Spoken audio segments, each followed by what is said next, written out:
All right, y'all. It's good. A-Fizzle here. Time for another game stream. This is the Broncos edition, taking on the Las Vegas Raiders. About 22 minutes, and I'm ready for this game. I see Rise Up ATL is here. Says it should be an easy win for the Broncos. No. I hope it is an easy game, but with it being Broncos Raiders, unless the talent pool is very one-sided, these games are never easy. It should be a manageable game, if anything, though, because the Raiders facing a lot of turmoil over the week with John Gruden and all that. But I feel good about this game, though. Definitely a must-win. Unlike most Bronco fans, I don't think our season's on the line because it's only week 6. This isn't college football where your season can end after a couple of weeks or after week 2 or 3. This is NFL. The OT season is over. Maybe it's not the Dolphins because they lost to the Jags. But nobody else's season is really over with. Not even the Lions. They're 0-6 right now. They just lost to the Cincinnati Bengals. So, yeah. But I feel like whoever loses this game is going to put themselves in a very bad spot. With a long hill decline as the season does progresses. We still playing the football left. We got 2 months of football left. So no team season is definitely over. But I do want to win this game though, because the Broncos win, they get to 4-2, and this is their only division game until after the bye week, which is our bye. Wow. This is our only. Let me get this right. This is the only division game until our bye week, which is week 11. So.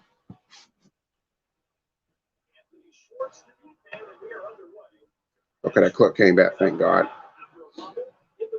I'm just going to share this out right quick. I'm going to switch the banner because the Cardinals and the Browns are starting up. So I got a little time to dick around before the Broncos game starts. It starts in like 20 minutes.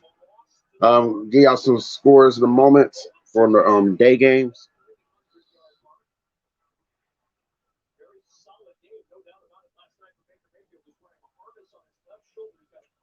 All right. Oops. Twitter. And I got to share in a couple groups on Facebook. Yeah. Oh.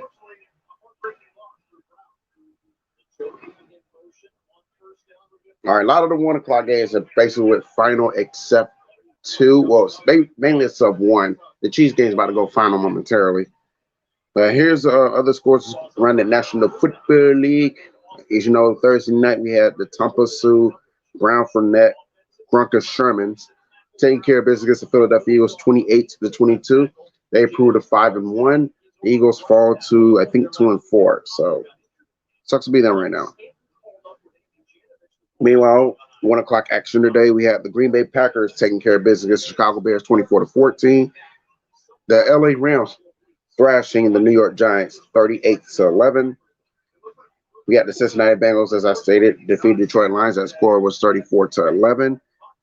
Colts all over the Texans 31-3. And the Ravens all over the LA Chargers 34-6.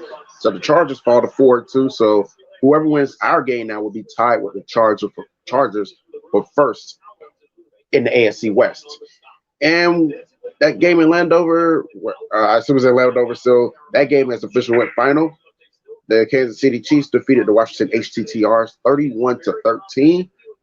The Chiefs improved to 3-3. So whoever loses our game will be tied with the Kansas City Chiefs for third place in the AFC West. So decisions.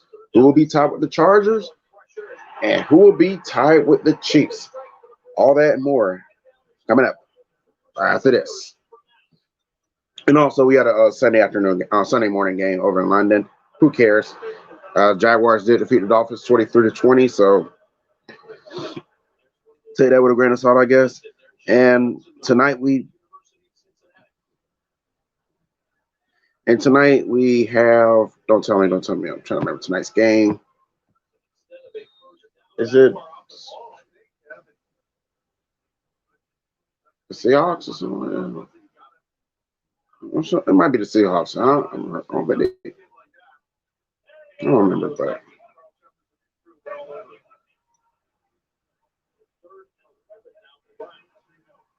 let me look it up. Okay, yeah, Seahawks and Steelers. That is Sunday night. And then on Monday night, we got the Buffalo Bills and the Tennessee Titans. And we got the Atlanta Falcons, New Orleans Saints, San Francisco 49ers, and the New York Football Jets, all on a bye this week. So, yes, this is our first week with bye weeks. Like I said, our bye week isn't until week 11. And also, we do got one more 1 o'clock game left, which is the Vikings and the Panthers. And that game is still in action right now. It is 28-20 in favor of the Vikings with 4 minutes, 28 seconds left in that one. Vikings do have possession, so should be exciting finish to see how that goes. Meanwhile, it looks like the Cardinals are about to get the Browns just punted, so the Cardinals getting the ball back. And he stepped out of bounds immediately. And outside of the Cardinals and Browns, we also have the Cowboys and the Patriots also on the dock for this time slot. They will be started at 4:25 as well, along with the Broncos and the Raiders.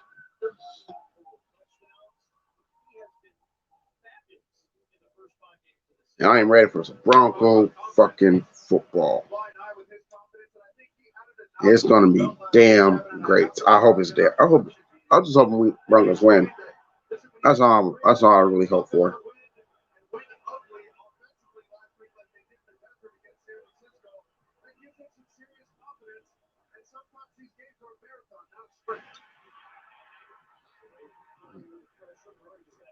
Get my sharing out.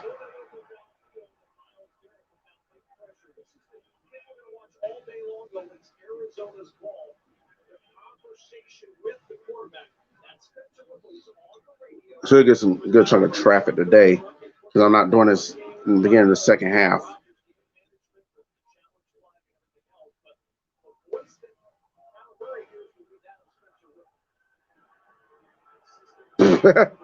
Hit Troller Raider. Raider means are funny.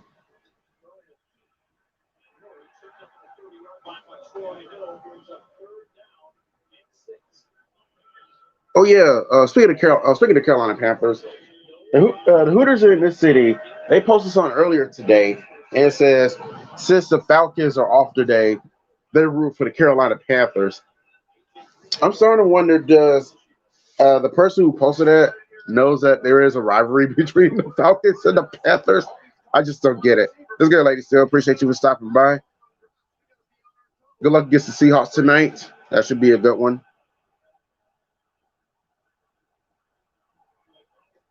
I'll just share my stream out on Facebook. So we're going to see who comes by. Oh! What a run.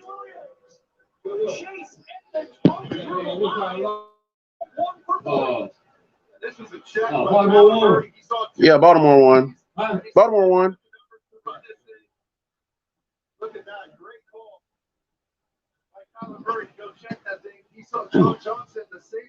Oh, damn, the mic unmuted itself. Hope y'all didn't hear that. But yeah, as I was saying, I'm trying to share this out. And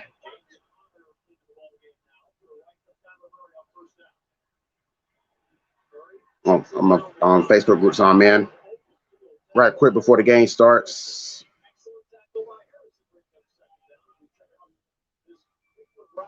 Okay, just shared it there.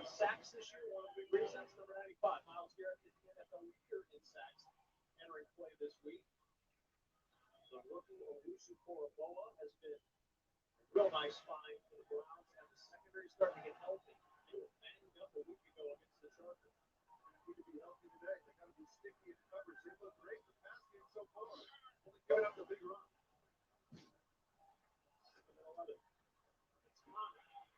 Looking for a block, and he twists his way into the 27-yard line. Marcus will bring up the third down early here for this Arizona offense. Whatever we gotta do here, just get away with points. My girl's still standing. Not too many people post in here too tough.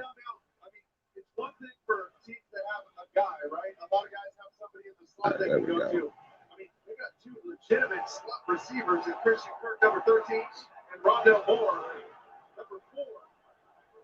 Here's Kirk right here in the slot. Oh, the Panthers got the ball now. Ball they own 4-yard line. I would say we'll go to Charlotte for commentary action, but they're about to go on the 2-minute warning about a play or two, so we'll wait till after they get back for the 2-minute warning, and I'll send y'all there. Right now, y'all listen to the sounds of the Cardinals and the Browns, and the Cardinals are driving right now. It's Kyler Murray with the beautiful pass to his receiver, and they're in the red zone. Now think about it, so we're going to stay in Cleveland. First and 10, looks like the ball's at the Browns' 12-yard line. Cardinals trying to strike here early, hands it off. Picks up about 5 yards on the ground, so it's going to be 2nd and 5 for the Cardinals. Two receivers and a running back. Get 4 guys on one side and leave DeAndre Hopkins one-on-one up top with Denzel Ward. Yeah, and then by the time they do something here in the Cardinals game, Vikings and Panthers should be back from 2-minute warning.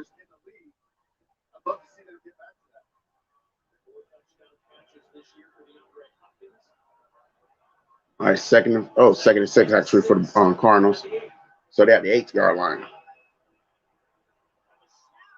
Oh, snap. Oh, damn, that sucked. Bad snap. So it takes the Cardinals a couple yards back on that one.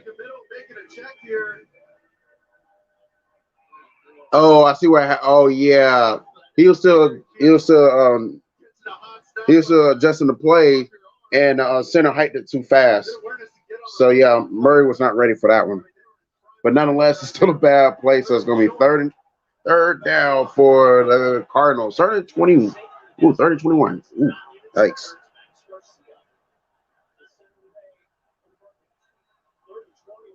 You said Max Garcia. Come on, Max. You're a Florida Gator. You got to do better than that, dude. Meanwhile, okay. Califies Christian Kirk for the touchdown, and the Cardinals are on the board. First drive, critical 3rd down catch to set up this new set of downs, and a critical catch in the end zone right there.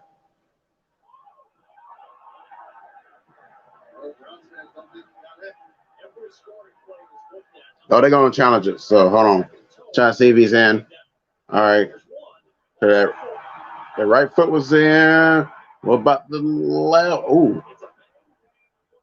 Can't see from that angle. So, okay, here we go. Let me see if we can see it. I can see it better from this angle. Right foot definitely in. How about that left? Dang it. It's still not giving a good angle where I can see that left foot was in. Oh, okay. Yeah, he's in. That's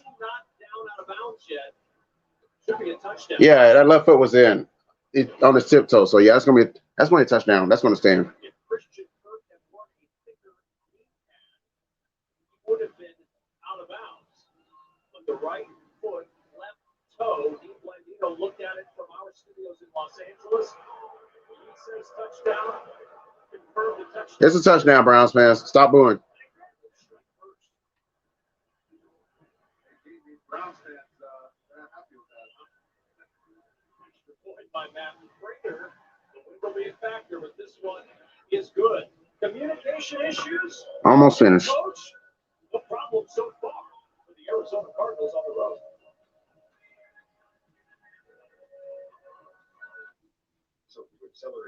And both these games on commercial. There aren't any other games on right now. So I guess I'll go mute for a second then.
All right, we got a game back on now. So we're going to Charlotte now. Minute 59 seconds left on the other side of the 2-minute warning.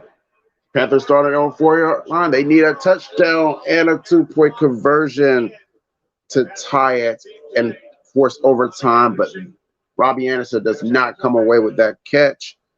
And I kind of think of it, that was 3rd down. So critical 4th down right here. What are the Panthers going to do? There we go. We back on. After that first drop, it's like it's gotten in his head, and he just has not performed today. It's just been an awful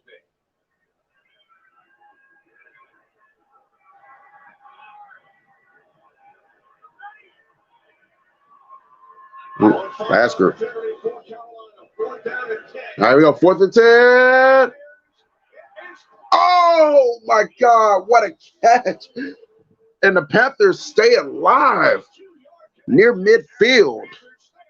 Sam Darnold trying to come clutch here. Can he pull it off? Can he force overtime?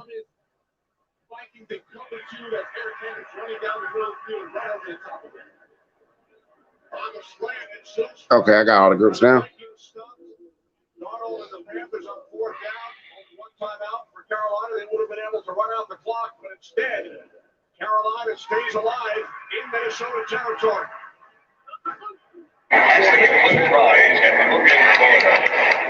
Yeah, one of my Broncos fans on Facebook is at the game.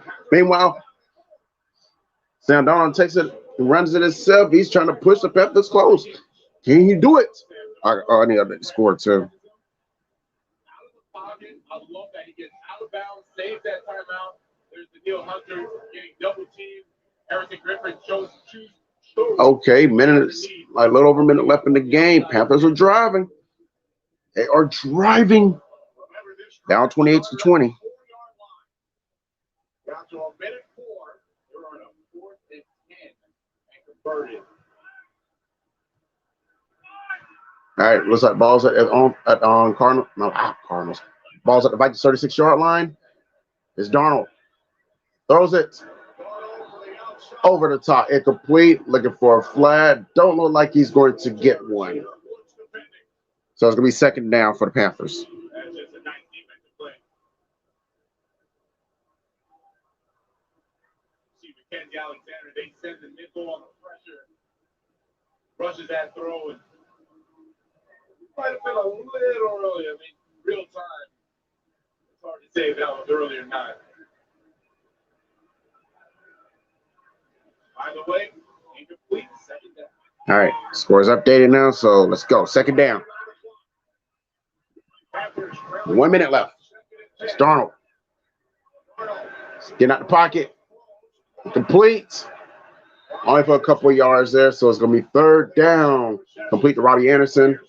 They about to get a 4-year. Get a 4 there, so take it or leave it. We're down at 6. We haven't said enough about Sam Darnold. Who's been escaping the pressure, still keeping his eyes down the field. About 3 more minutes and the real event going to start, which y'all really came here for. 3rd and 6 for the Panthers.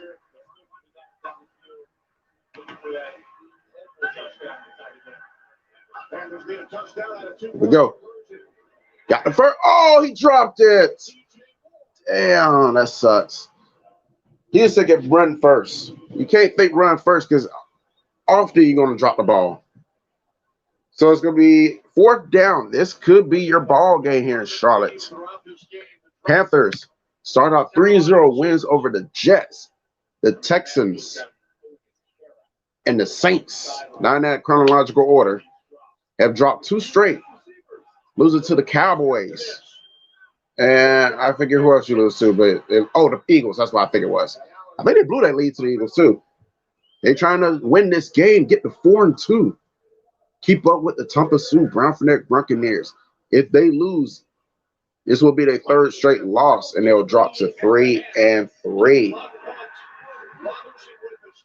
Cardinals up 7-0, by the way, as y'all already know. And like I said, the Vikings-Panthers game at this point is the only 1 o'clock game still going.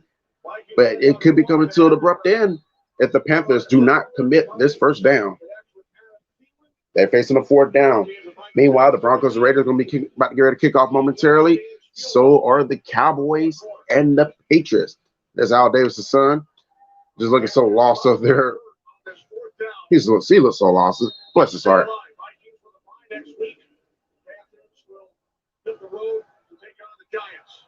The Panthers take on the Giants next week. Then they take on the Falcons after that. You already know who I'm going for in that game. So week 8. All right. See what happens here in Charlotte right before we go to Denver. Oh! He finds DJ Moore in his first and goal for the Panthers. Panthers are trying to punch this thing in. Can they do it?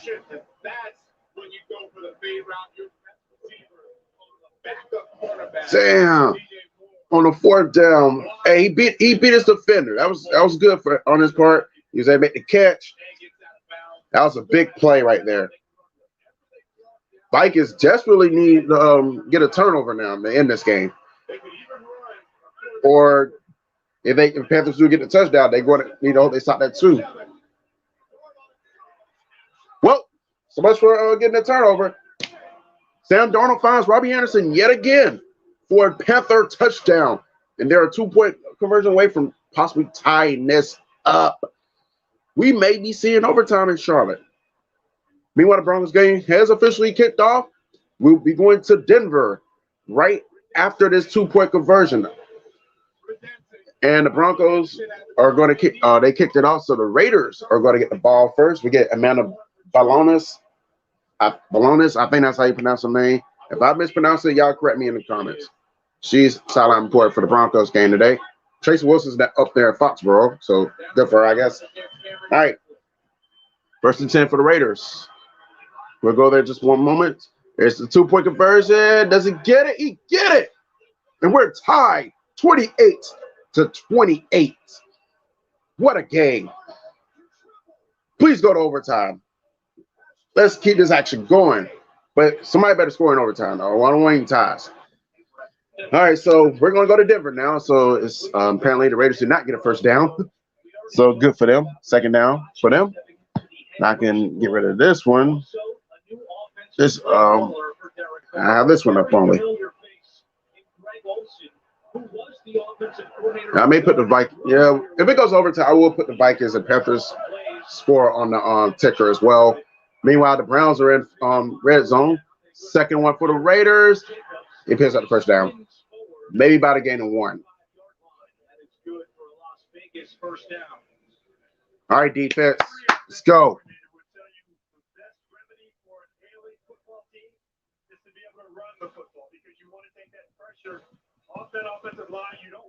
Matter of fact, fuck, I'm going to put that there now.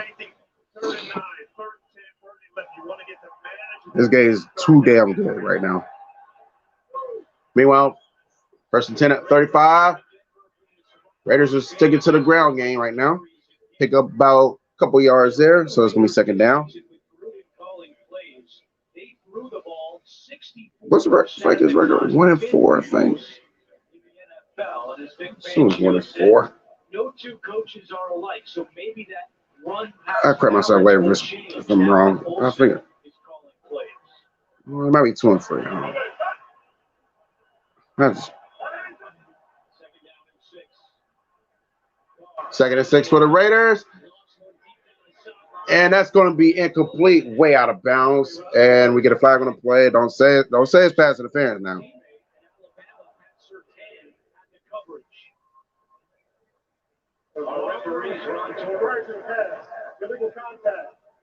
Oh, damn, legal contact. Come on, guys. It is automatic first down. That sucks even worse. The quarterback has in the pocket, the more likely you are to get illegal contact, to get holding, to get pass interference calls. Okay, they are 2-3. That's right. They beat the Lions last week. The two of them went at each other at Alabama during spring ball. He's not thinking, this isn't anything that's extreme. I just got my hands on him. I'm just touching it. Not really checking it down the field. We met with Sertan on Friday. He said he remembers all of Rhodes' tendencies. All right, so fresh set announced for the Raiders. More defense. Stop them.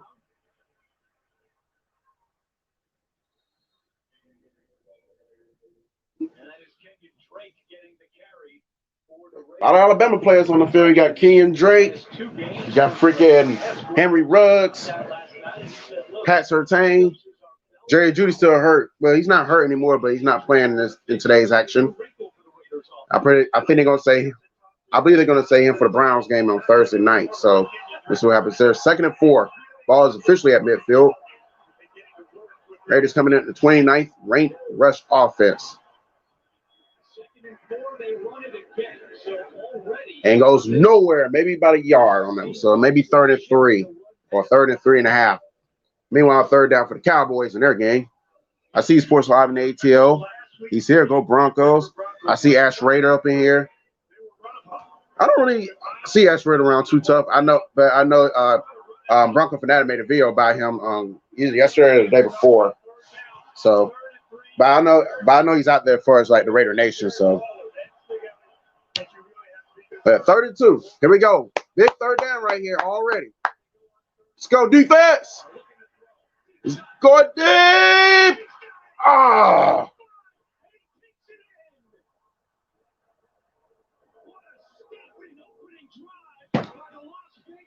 God damn.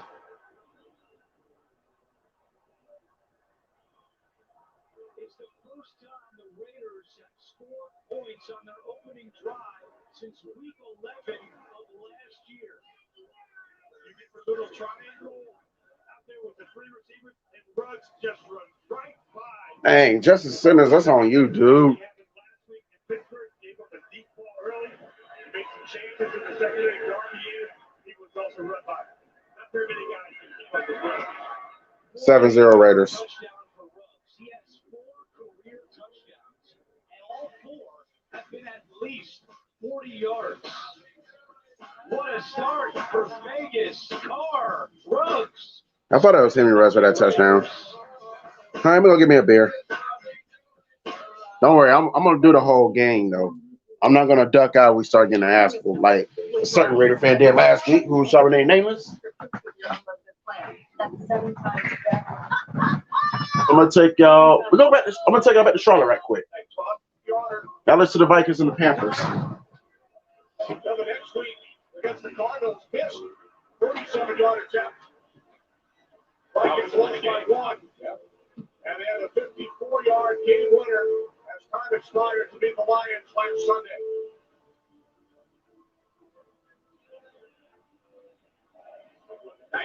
Seconds, they still can throw the ball over the middle. They get a completion and clock it with enough time to set up for the field goal.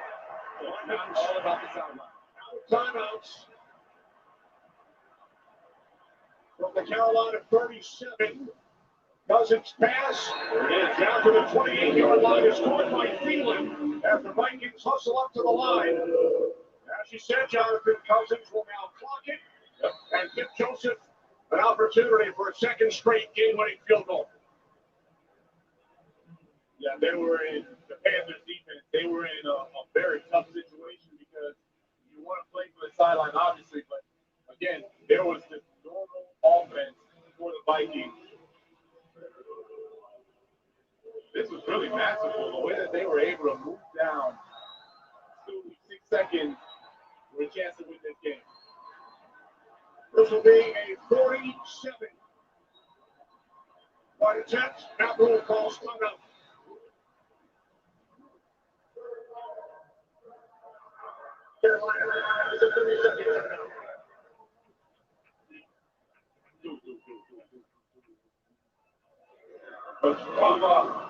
Drama, Kenny. Incredible game. A block punt return for a touchdown gave Carolina a 5-point lead in the third quarter. Vikings scored 16 straight, and now the Panthers have scored the last 11 points. This has been everything you would ask for in a game. State Farm postgame coming up next. Greg Joseph, who spent last season on the practice squad of the Super Bowl champion Tampa Bay Bucks, lining up for a 47-yard attempt. This is for the win. From the right hash, Joseph from 47. It is wide to the right. No!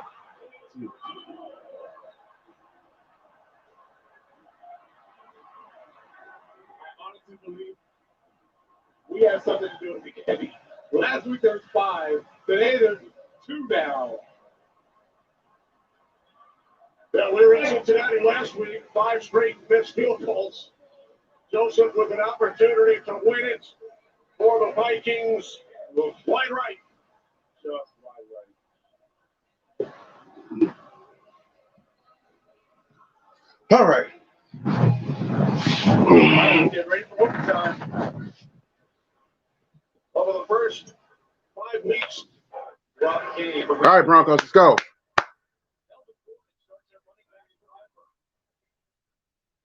Come on. Come on, Teddy B.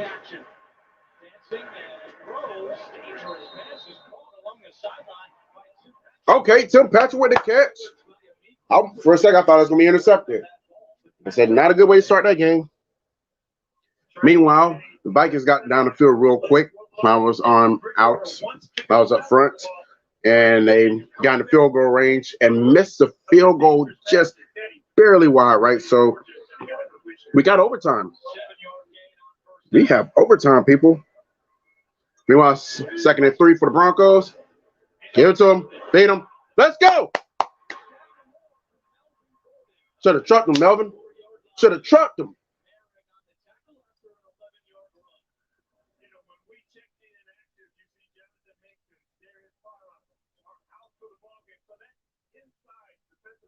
Meanwhile, the Patriots are on goal line, in the red zone. And they're knocking on the door. They're down about the 3-yard line. 2nd and inches for the Patriots. Speaking of, let me see if I'm going to see if this person's streaming the game. Meanwhile, on a fresh set of downs, Melvin Gordon maybe picks about 1 yard there. 7 touchdowns, 1 interception on the season, and James, all the talk here in Denver this week, really going back a while now, is getting off to a good start. Nick Fangio saying we have to have a sense of urgency out of the gate. They have gone 24 consecutive games without an opening drive touchdown. Yeah, that's not good. 24 consecutive games without an opening drive touchdown. That's 2019 right there. Last time the Broncos scored a touchdown on the opening drive. Touchdown Patriots, by the way. They up in there. And Bridgewater's going to be sacked.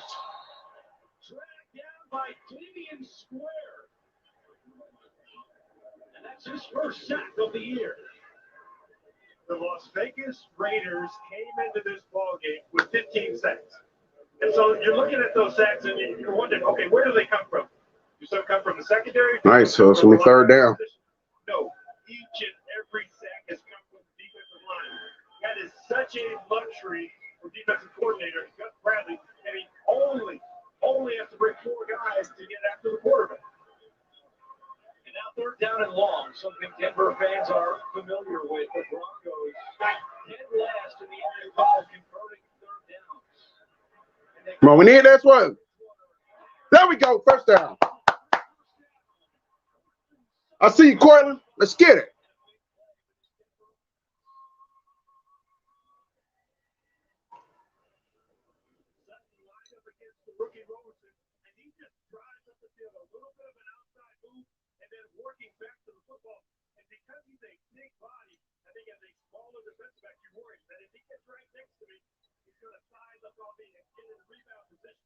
All right, so 1st down, where we at? Excuse me. Okay, we're at the 45-yard line. Let's go.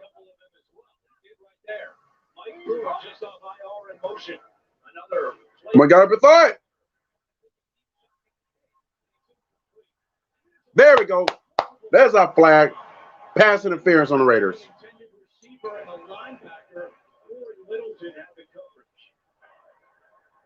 Pass interference. Defense. Number 42. Hold on, 1st down. Couple of 1st downs in this drive for the Broncos so far, but if I'm Pat Shermer, Andrew, I'm a little worried about the pass protection because it was collapsing on Teddy Bridgewater. No, if I'm Pat Shermer, I'm worried about my job security out there as offensive coordinator. That's what I'll be worried about if I was Pat Shermer. You kept 6 people blocked for Meanwhile, the Arizona Cardinals looks like they're back in the red zone. Yes, they are. Ball's at the Browns 15-yard line for them. Overtime is starting in Charlotte for the Vikings and the Panthers. Broncos get back to the running game. What a run, Melvin Gordon. It looks like he picked up 10 yards picked up 9.5. Okay. Come on, we can do this, guys. Still has that burst. I remember listening to a running back coach saying, patience to the hole and then speed to it. And you can see Melvin Gordon because the hole wasn't exactly where he thought it was going to be.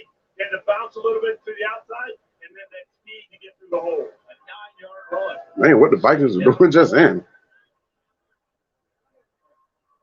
All right, ball's at the Raiders 26-yard line. 2nd and 1. They're going to feed him again. They're going to feed him again. That's right. You pick up first down on that. Gave him about 5 yards there.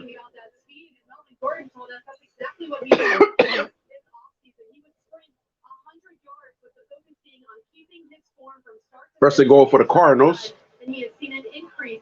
Hey, Browns already wrapped up 5 penalties in this game. Hey, Browns, keep that up for Thursday. And the Vikings, it looks like they pick up a first down there. All right. Broncos, touchdown. That's what we want. That's what we need. There you go. Yeah! Touchdown! What, Tim Patrick? Tim Patrick! Finally! An opening drive touchdown. Feels so good to finally see that again.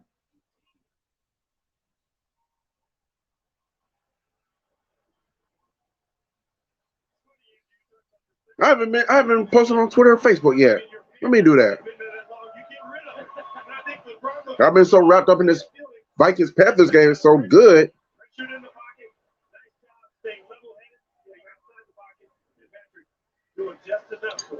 All right. Nice job, offense, on that drive.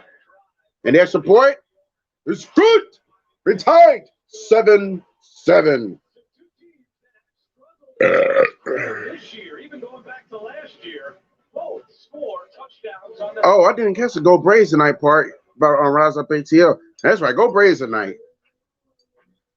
We'll go to Charlotte momentarily. We're gonna go to Cleveland for the Cardinals and the Browns because they're in the red zone. The Cardinals are. They're trying to do this for BVD and Scottzilla over there in Cardinal Country and Clinton's.tv. Well, not more so Clinton.tv, but more so one half of the Bevos. They're trying to win this game for them.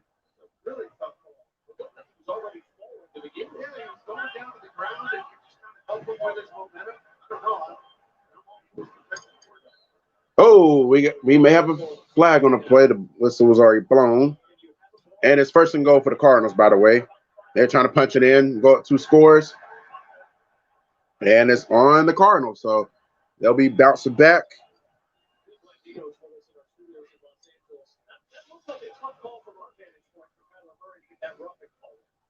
Yeah, definitely. Browns have been on the wrong end of some calls here in this drive. That certainly looked very ticky-tack. How are Purdy going to the ground? Just kind of a follow through. Something forcible from the All right, so Cardinals are at the Browns' 9-yard line after that penalty. And Kyler said he's going to run it in himself, and he does. And we got a Cardinal touchdown, y'all. Oh, man, we get another flag. I think the referee's going to look too pass happy in this game. Oh, it's in the Cardinals again. So Cardinals are going backwards now.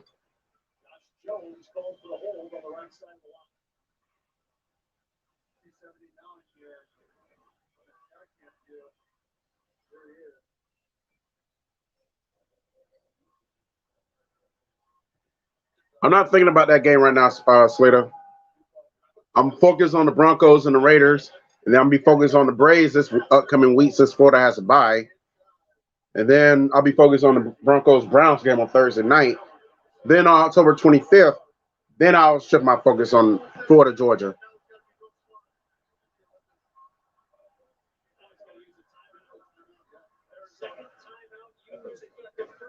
The Cardinals are going to use a timeout after back-to-back penalties. And as y'all know, the Arizona Cardinals are without their head coach, Cliff Kingsbury. I think he has COVID, if I remember correctly. On their opening drive. And we're going back to Denver because the game has came back on now. Last time. So Broncos second chance on defense. First drive did not go well. 19. Drew Lock. Well, I had a feeling it was a Texas game for 2019 that this happened. In Houston.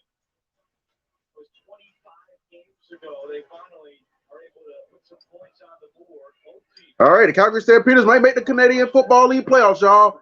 Yeah! Come on, Stampeders.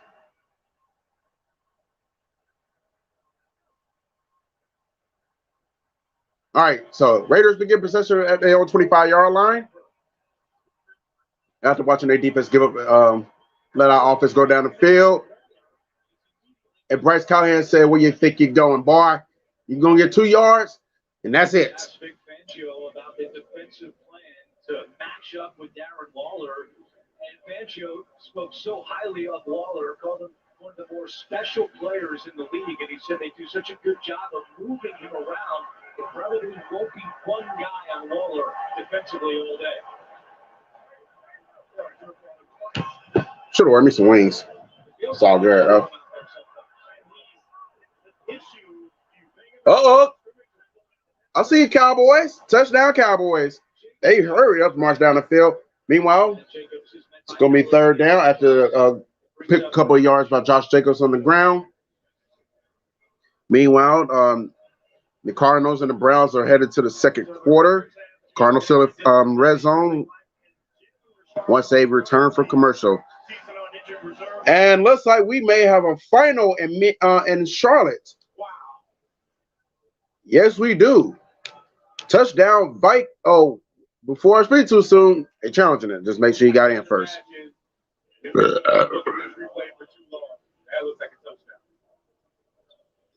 32 for the Raiders.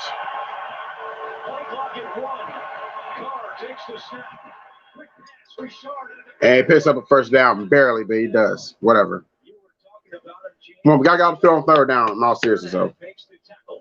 Just a fast release because Rashard is looking at the front. He's reading it the same as Derek Carr. And once we get into halftime, we'll take off the Browns and the Browns. I'm going to take off the Vikings Panther score from the ticker once we get into halftime and the Broncos Raiders game. Because I want to keep it strictly 4 o'clock games here. So first set of downs for the Raiders. Carr. Are you fucking kidding me? Come on, stop missing your assignments. That should not have happened. Just enough of a run game to start. I would like to see some pass rush. I haven't really seen that yet. Look at me. The center and the guard double. Oh, boy. That double team looks like a run block. So that run action really sucked the linebackers up in Renfro wide open in between the linebackers and the deep safety. Greg Olsen told us they knew Renfro was good. They didn't know he was this good. Jacobs to the 35-yard line. When we talked to Greg Olsen last night, we said, what might be different about what we'll see out of the offense with you calling plays compared to John Gruden? He said, I don't think you'll see a difference. Philosophically, I believe in what we've been doing. The only thing that might be different is I won't go after the referees like Gruden used to. Because it's really nothing new to put into the playbook. Everything that you're going to run, you've been practicing the whole offseason. 2nd and 6.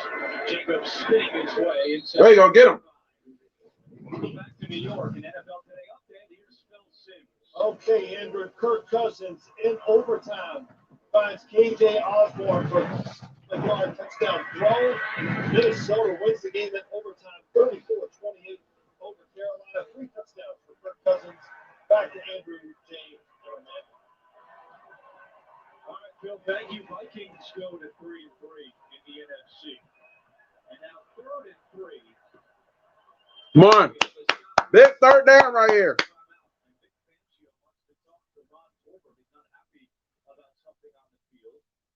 was a late substitution, and the officiating officiating crew was not holding the Raiders so that the Broncos could make a substitution. So that's what Fangio was frustrated by. Fangio 1-3 against the Raiders. Okay, Cardinals do score a touchdown after all. Good for them. All right, dang, left one wide open. Quick, well, they try to cover it last minute. They got the catch. Too late then. Touchdown Cardinals. Don't miss a new episode of The Equalizer tonight after 60 minutes on CBS. So the Raiders I said the Cleveland Browns will be a one-year wonder. It is starting to look that way. substituted again. Next point is good. Cardinals up 14-0. And a tight end and a fullback in. So now you end up with 4 wide receivers on the field. And let's see who matches up against them. And that 4th wide receiver is Darren Waller. One. They stop here, guys. Sack them. Oh, bad pass coming. 4th down. Put that silver bitch.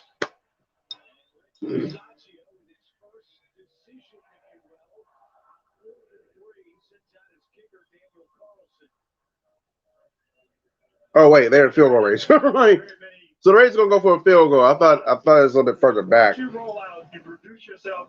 He might make it because it is in Denver. Really easy to make field goals in Denver if you're a kicker. Hope he misses it though.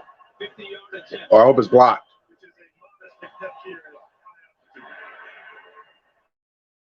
And it is good. 10-7 Raiders. Held to a field goal, so we just need to go on down the field, score a touchdown on our own. In 2016, I was working at the Amazon warehouse when my brother passed away, and a couple of years later, my mother passed away. After taking care of them, I knew that. All right, so we're going to excuse me. If I can start coughing. We're going to Foxborough for the first time in the stream. As that's the only game that's on. Has actual live action right now. Cardinals Browns still on commercial after that touchdown. Patriots do have the possession.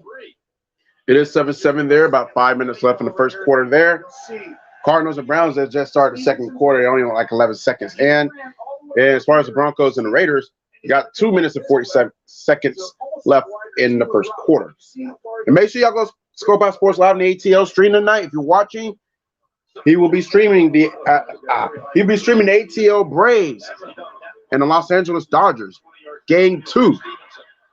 Atlanta Braves won game 1 last night off of Austin Riley RBI single, which brought home Ozzie Albies. And if y'all watched Sports Live on the ATL stream last night, he was getting pissed at Max Fried. But nonetheless, we came away with the win, so I feel good about it. I know Sports Live feels good about it. Braves do take the 1-0 series lead. And it's just about building on it. That's about it.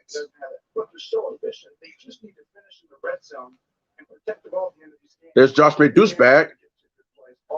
Patriots fans actually want him gone now. I'll be damned.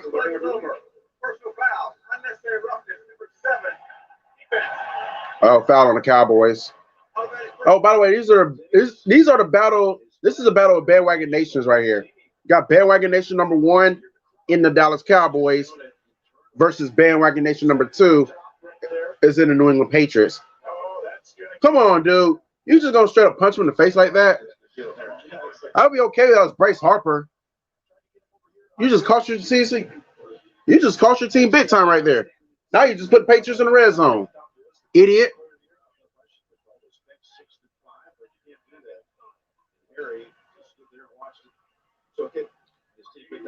Patriots now in the red zone after that dumbass penalty that guy did. And it's Mac Jones. He's going to make him pay. I knew it. Just like that. Touchdown Patriots. Hunter Henry with the touchdown catch. Made his ass pay for that shit. He'll be kicking himself if the Cowboys lose this game. Then we got Northwestern taking on Michigan next week. Michigan undefeated. I'll be down. I thought they haven't lost to 2 by now. All right, so the Broncos are back on, and they take possession after that field goal. Rich Bisaccia is the interim head coach for the Las Vegas Raiders. 20 seasons as NFL special teams coach. And it went away, so I don't know what else. Oh, never mind. He made up. I say he missed a damn extra point. So it's 14-7 Patriots. Now we're going back to Denver as they start their next possession at the 18-yard line. Yep. So they got to go 82 yards to take the lead. Give it to Javonte. Give it to Javonte. He got the first down, did he? Tell me he got a first down. Another NFL Today update in New York. Here's Phil Simms. Okay, Andrew, Mac Jones of the New England Patriots. Okay, they're showing the Patriots highlights. 20-yard touchdown throw. New England now up 14-7 over Dallas. Let's throw back to Andrew James. Oh, then you got flag in the Browns game. Second straight season started 2-3. New England Patriots trying to get the 3-3 themselves. Cowboys off to a good start after losing to Tampa Sioux week 1 and almost beating them. They've won 4 straight. I know Cowboy fans gonna be like, we should be 5-0. Well, you shouldn't have lost to Tampa Sioux. So therefore, you're 4-1. And what y'all looking, I might be 4-2 after today. Meanwhile, 2nd and 7 for the Broncos. Las Vegas staff, along with Tom Capel and Rod Marinelli, something that Rich Bisaccia said would be very helpful to him in his first time ever as a head coach. All right, ball's at the 32-yard line. Going back to the play action. Bridgewater. Oh, incomplete. Just slightly overthrown. Because he could have had him. He could have nailed that catch, but he could have nailed him around the money, but it was just slightly overthrown. Intended for Courtney Sutton. When they run the ball from the eye position, he really sticks that ball out there early, and he waits to deliver it. In that same way, he stuck that ball out there that pulls up the linebackers. Like I said earlier, 3rd and 7. Need to convert this first down right here. 3rd down and 7. Need to convert. He got it. First down. Right at the sticks appears to be just short. Roderick Teamer playing in his 3rd game for Vegas on the tackle. Good tackle. You better go for it. Somebody who's 6'4", 249 pounds, you better take him down low. If he tries to hit Fant up high, he's probably going to get run over. But that time, good job getting Fant off his feet and really, really close to the first down. And the Broncos are in the huddle, talking about going for it from the Raiders sideline. McMahon was thinking, let's get him on the ball and see what happens. How about this in the first quarter, lining up to go for it on 4th and 1, 8 4th down conversions. Fuck it, it's the Raiders. Go for it. I don't give a fuck. Can they make it 9? No, it's intercepted. Oh my God! Why the fuck would you pass it? Should have ran the fucking ball. It's just his 2nd game with Las Vegas. God damn it, Sherman! What kind of bullshit ass call was that? Why the fuck you didn't put it back on the damn ground? Yeah, what a fucking idiot.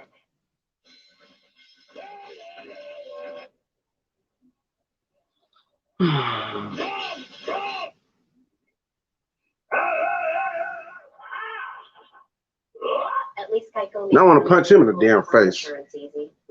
Fucking idiot.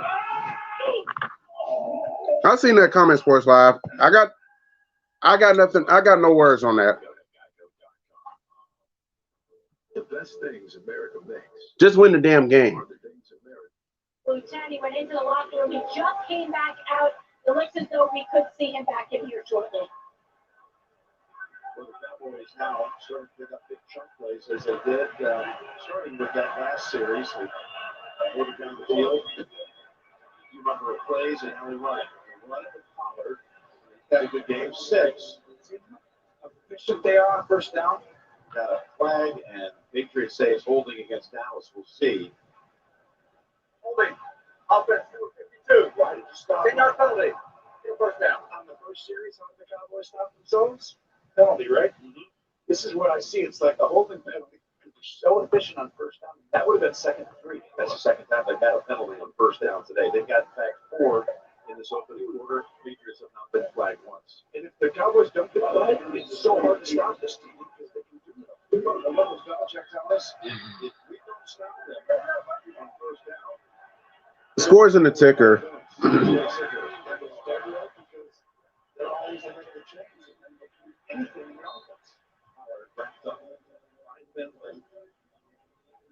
The biggest thing is you've got to get a team like this into a situation where you have some data in your favor, right? 3rd and 4. Okay, this is more of like weirdly Dalton Schultz gets a lot of the passes here. So you can start to morph and defend the guys that are needed. Yeah, for the first time in his career, completes his first 10 passes. He's got 2nd and 14.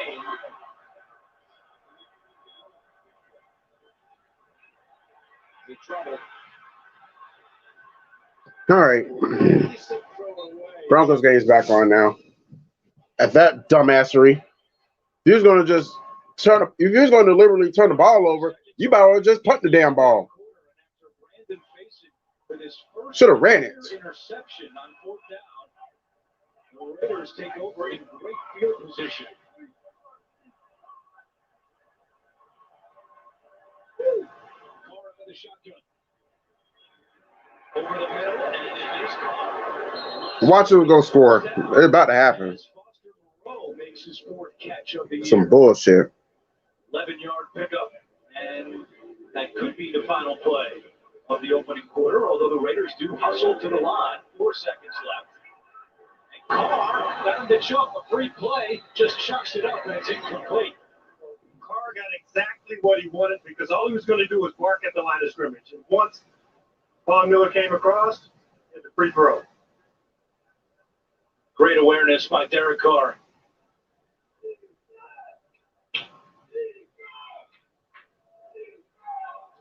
Before the ball was snapped, outside, defense, right there, penalty, first down.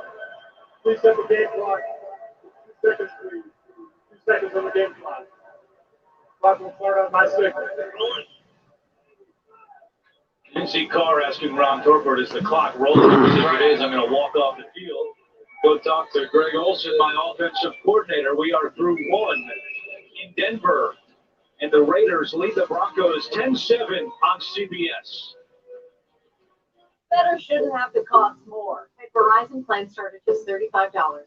And if you're not a customer, we'll help cover the cost to switch. Just ask Wanda. She's been with us now.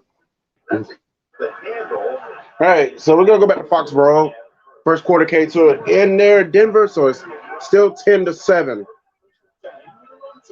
It's going to take me a while to get over that damn interception. Yep. Sherman better hope Broncos win this game.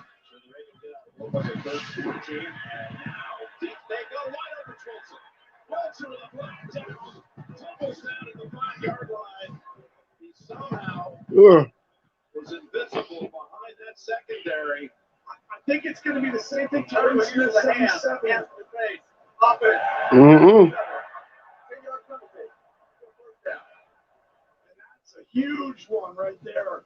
Almost the same thing earlier, right? Where he gets that arm up too high near the first series of the game. Yes, we saw it. 77 right here on the side. Oh, grabs him by the neck right there. Boy, Wise getting real good leverage on him. That was almost like the old when he grabs you, like, get over here. You know? Got a Patriot down. We'll step aside. What does it mean to be made true? Thrown by Mayfield and Alford first. I think he just airmailed this thing. He got the window too. Looking for Rashard Higgins and looking for Higgins at 82 on that deep in route. He's going to want to try and get him in that window right there. He had the window. He just sailed that ball a little bit. Didn't quite finish it on the release. And sent it right to Auburn, number 23. That's 2 critical turnovers in your own territory back to back. Making it real tough on your defense. And Arizona Cardinals defense will blow the doors off this thing right now. Fourth Arizona possession, assuming it's not brought back as he walked along the sidelines. Fourth Arizona possession that's inside the 20-yard line in this first half. They're checking the tiptoe act along the sideline. For Alford. Right there, that's the foot they're looking at. Boy, I think he just had it inside that stripe. First down for Las Vegas. Back in the booth with the Hall of Famer James Lofton. I'm Andrew Catalan. We told you earlier that James had a chance to chat with Raiders owner Mark Davis before the game. Why did he tell you that Rich Bisaccia was the right guy for the job? Well, what you have to remember, Mark Davis just doesn't. All right, so second quarter is on now. So He's well aware of there we go. Raiders did get a first down just now too. They're driving. Like I said, this shit was gonna fucking happen. Oh, at least we flushed them out of bounds, so maybe for a loss of one. It was almost a clear-cut decision, even though, like you stated earlier, they have 3 former head coaches on that Raider coaching staff. Mike Mayock saying earlier in the week that Bisaccia is the best leader he's ever been around. Mark Davis coming out pregame and seemed to be in a good mood. He was rallying the Raiders fans, very animated down there. Spent a lot of time with you, James, about 45 minutes before kickoff. You got to remember, the best day of the week is game day. 2nd and 10. Carr, incomplete, and the Raiders want a penalty here. It looked like Renfro may have been grabbed before he went up to catch that pass. Alexander Johnson had the coverage, but no penalty. You think a 255-pound linebacker can't keep up with a 185-pound receiver who runs 4.3 in the 40? I mean, in the middle of the field, he's running a sharp route, is what we call it, and that little bit of a hook by Alexander through the pass off. Just enough. All right, so 3rd and 10 now. Broncos trying to hold Raiders to at least one more field goal. Well, oh, pressure. Don't let them make a play. All right, flush them out of bounds yet again. Callahan was responsible for that. So it's going to be 4th down for the Raiders. So after that interception, they get nothing. You know, we see it time and time again. And they probably got Derek Carr staying out there, I see. Smart play by Bryce Callahan. There's nothing to gain by shoving that quarterback down as he's crossing the boundary. Okay, no, they're going to bring the field goal unit out. You want to chase, you want to be physical, but be smart. Don't hurt your team in this position. A 43-yard attempt for Carlson, who was already good from 50. All right, here we go. It's up. It's no good.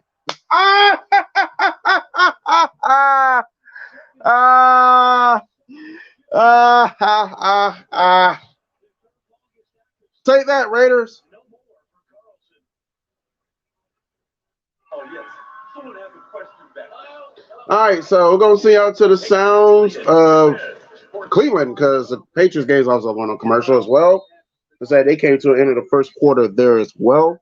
Coverage right, or your flat coverage right there. You got Murphy to fight, and unfortunately, Baker had the window. The play worked out to perfection. He's just got to nail that thing in stride to 82 Higgins.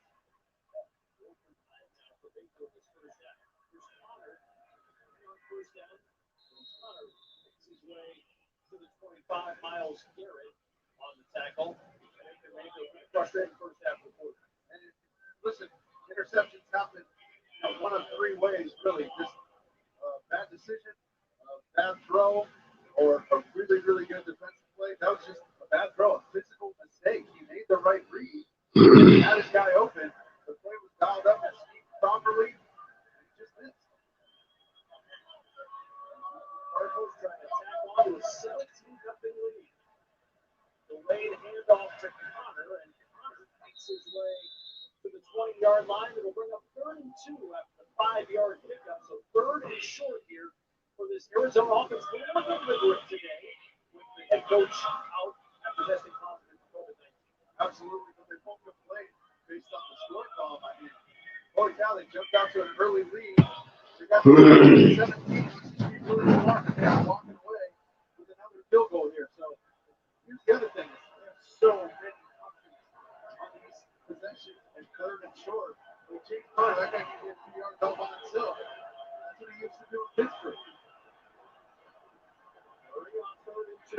Pressure coming. He's in trouble. Down he goes. Civilian Clowney with his third sack of the year. Huge sack by Clowney to push the Cardinals back into the 33. Coming up big. Right there on your screen on the right side of the line. Came up huge on that last third down and forced the field goal. And once again, another third and short. He's all over it. He's ready for that spin out, too. That's not easy. Not that he kind of struck Kyler Murray down like that. They didn't find him. Proven he's still got some juice. Raiturds from 51. Remember, the wind swirls here in Cleveland. Raiturds starts it left. Is it coming back? It does. And it just sneaks in along that left upright. Never worry about the leg of Schrader, who until a couple of weeks ago had the longest field goal in NFL history. This one sneaks through and stretches the lead by 3 more for Arizona. We'll be right back after these messages.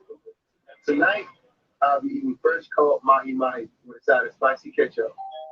Caught it. Definitely caught it. Can't challenge that. Definitely didn't drop it. All right. So the Cardinals scored another field goal, so it's 20-0. Meanwhile, the Broncos are back on. Oh, man, I got the game on mute by accident. All right, so 2nd and 9. Certifies the block is better. After a 4-yard run. Everything that the Broncos have gotten on the ground so far has been a little bit cluttered. You see Gordon having to make a move in the backfield behind the line of scrimmage. So not getting clean holes to run through, but still getting positive yards. So now you get to that third. All right, so 35. Come on. Make this happen, guys. Every time they had to throw the ball, they keep those defensive ends off of.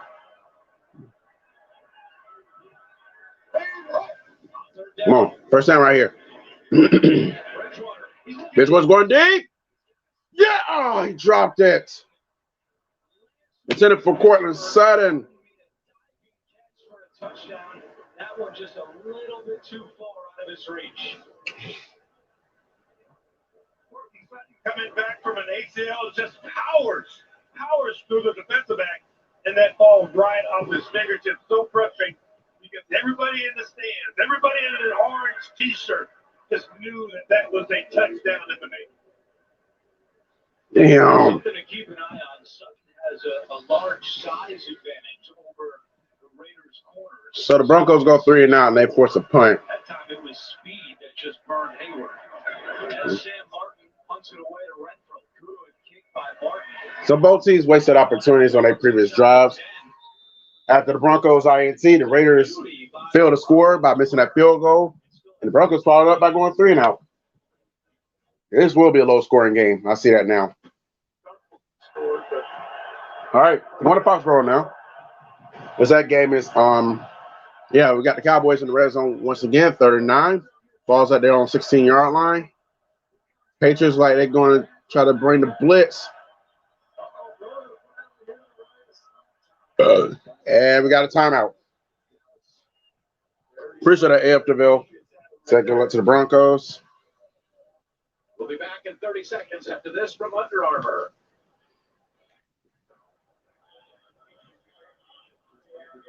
Right shoulder. A lot of extra weight on there, too. 2 bodies. Stretching out of there again. Already without Jarvis Landry, who's been out the This is last right. close to coming back, but those 2 good friends haven't been on the field at any point this year. Odell Beckham Jr. had the last November. All right. Came back at the end of September. All right, so we're back now in Foxborough after that 30-second timeout. So still 3rd down for the Cowboys, 3rd and 9. Patriots only has 7 offensive plays. Cowboys had 25. The Cowboys are dominating time possession right now. In his second year, saying win here, this could be a big step for us. That's what he told us last night. He's got a good vibe with this team. Don't we all like the vibe?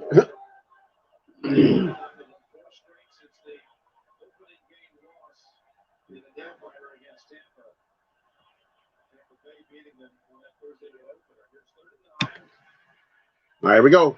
Prescott, interception, going the other way. And will not be a pick six. He'll get to about the 25-yard line. So the Cowboys drive comes to an abrupt end after a little promising Patriots take possession. And it looks like the Broncos game is coming back on. The Raiders will have possession after that 3-and-out by the Broncos. The only thing that's happened so far is a touchdown from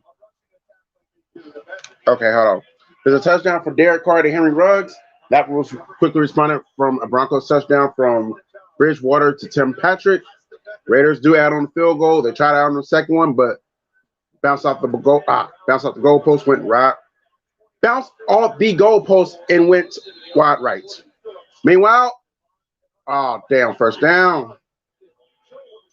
Run down by Ronald Darby, but damn, man. My fucking God. So first set of downs for the Raiders. Can we get a 3-and-out? God damn.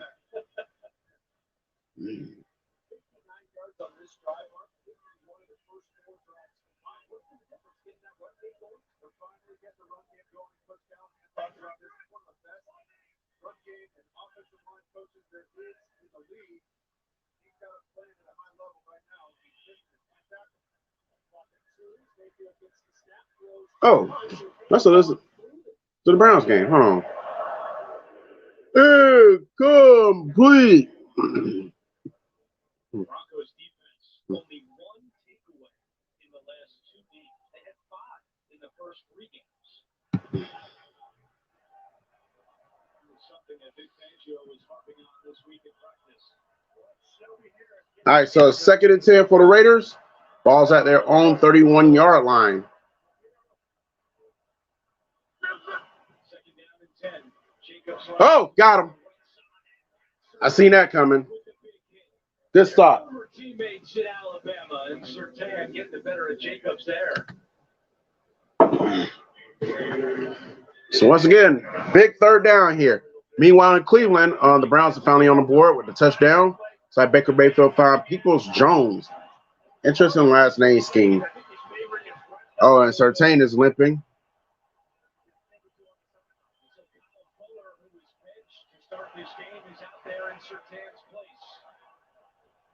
All right, so it's 37. Incomplete. 4th down. Now you punt that son of a bitch.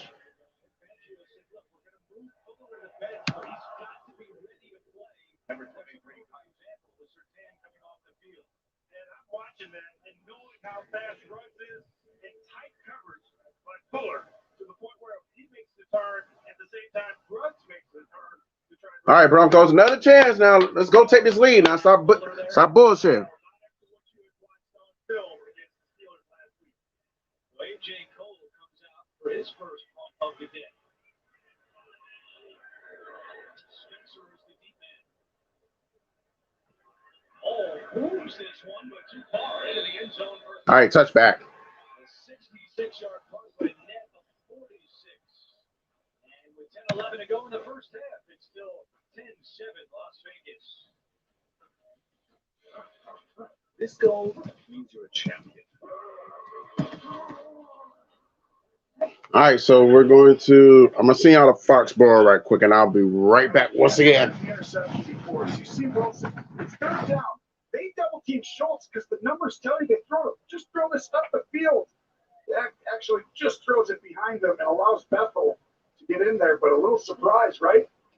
Double team Schultz on 3rd down. Makes you go to the next guy over. Never mind, too premature. Thought something would happen, but no. All right, so where we at? So far, the 6 penalties by the Cowboys.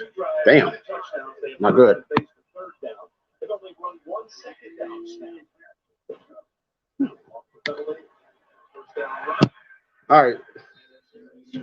So let's say pick up a game of 5 there. So it's gonna be 2nd and 5 for the Patriots. The hardest hitting team in the game. Stream new episodes. The Emmy Award-winning series Tuesdays. 9. Patriots trying to go up 2 scores after that interception there on the last drive. They've 12 minutes left in the half there. 10 minutes left in the half for the Broncos and the Raiders, who are on commercial still. And 5 minutes left in the half between the Cardinals and the Browns, who are also on commercial.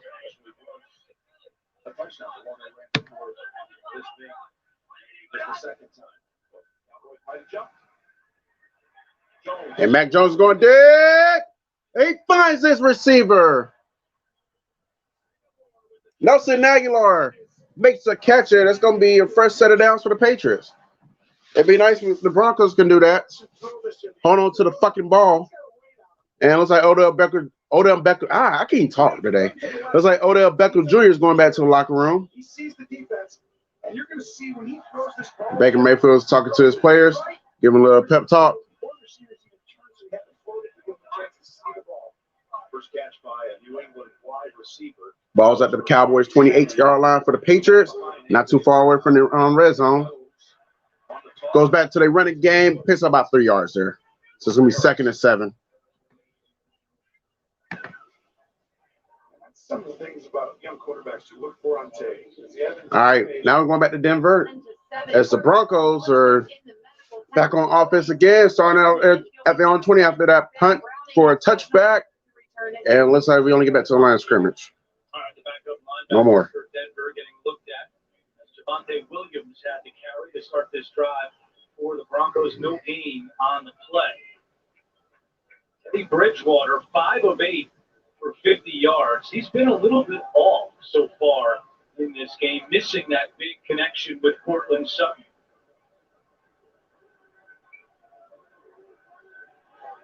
All right, so 2nd and 10. Yeah, so he does get back to the line of scrimmage and no more.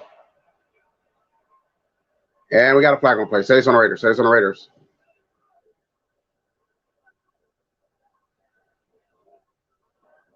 This was on infraction. Yeah. This is on infraction on the defense.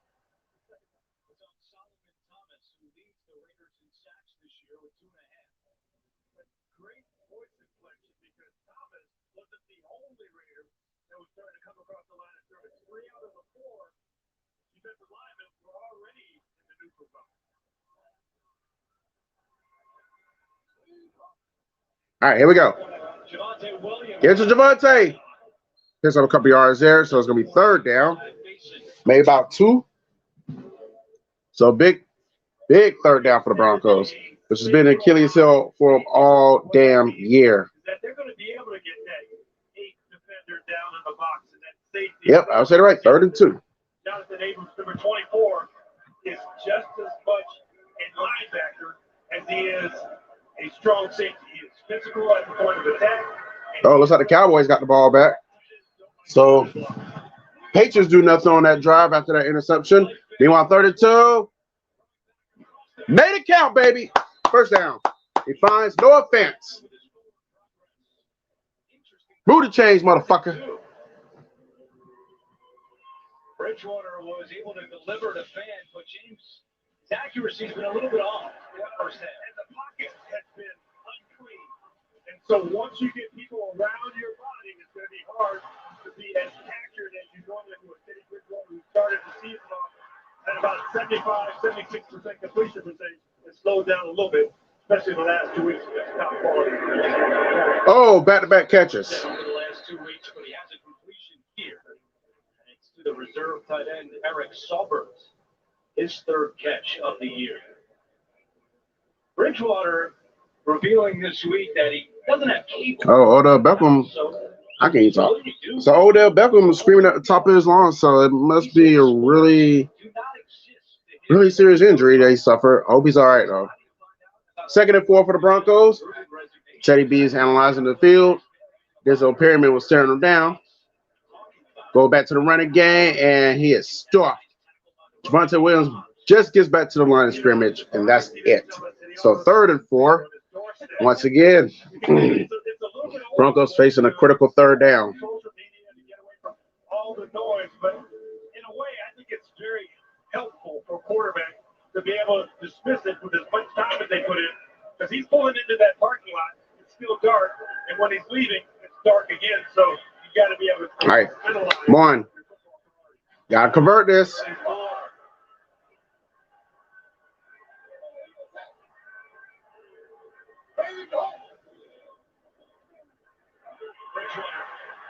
Oh, he escapes. Harry Houdini on the ass. And he gets the first down on the ground. Move the chains again. Nice job, Teddy Bridgewater.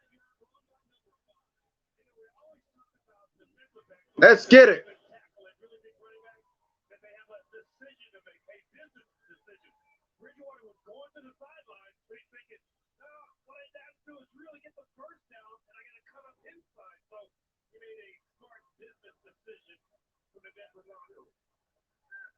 That was a smart business decision. That is for sure. Ball's at the 42-yard line. Broncos moving the ball. Let's keep it going.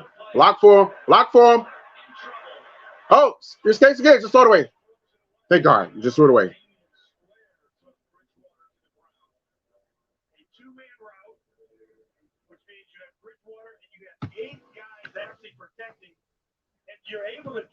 So 2nd and 10 for the Broncos.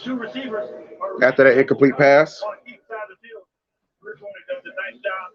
Broncos. Browns and the Cardinals at the 2-minute warning. I can't talk for some odd reason. Browns and Cardinals at the 2-minute warning on their game. 6 minutes left in the game. All right. Fuck it. We'll try this again. Meanwhile, 2nd and 10. It's Teddy Bridgewater. He's going to be sacked. Max Crosby with the sack on Teddy B. So 3rd and long now. Against the Ravens, tight coverage on the outside. You can see Bridgewater with his eyes trying to scan the field, trying to find that open wide receiver, but great sticky coverage by the Raiders on the back end. And that pressure, relentless Max Crosby, Namika Kakwe, those guys are relentless in their pass rush. This time, 3 defenders lined up to get after Bridgewater. They back in coverage. 3rd and 16.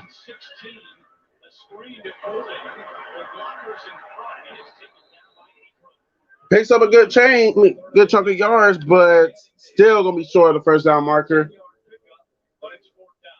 And I got a feeling that the Broncos are gonna punt the ball. Think about a possession and you want to get points on the scoreboard.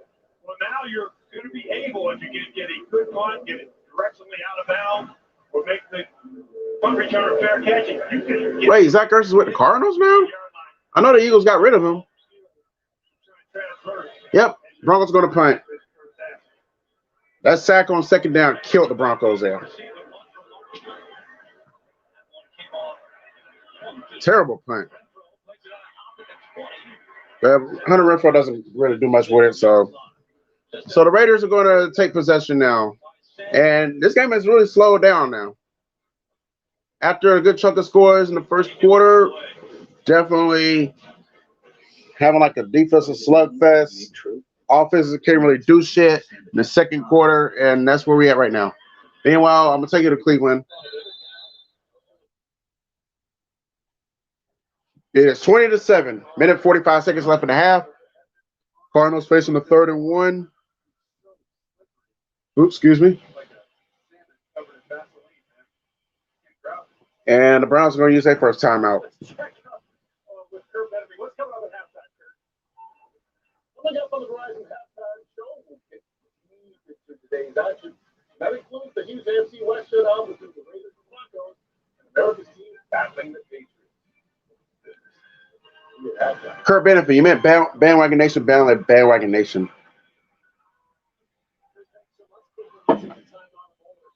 All right, so it's still 3rd and 1 for the Cardinals. They're deep in the red zone. Well, not deep in the red zone. They're at the 14-yard line. But they definitely have field goal range, so they don't convert this 1 yard, which I think they will. They shouldn't have any problem with the field goal unless it's blocked.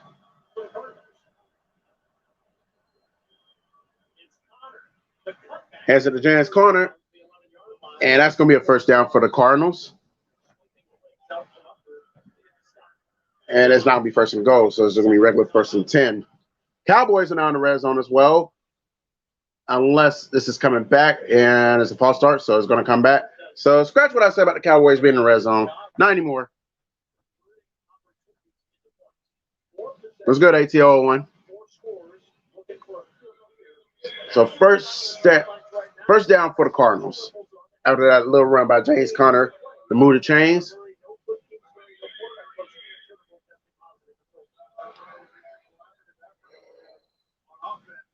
Cardinals trying to get to 6-0 here. I think last time they started 6-0 was like 1974 or 1975.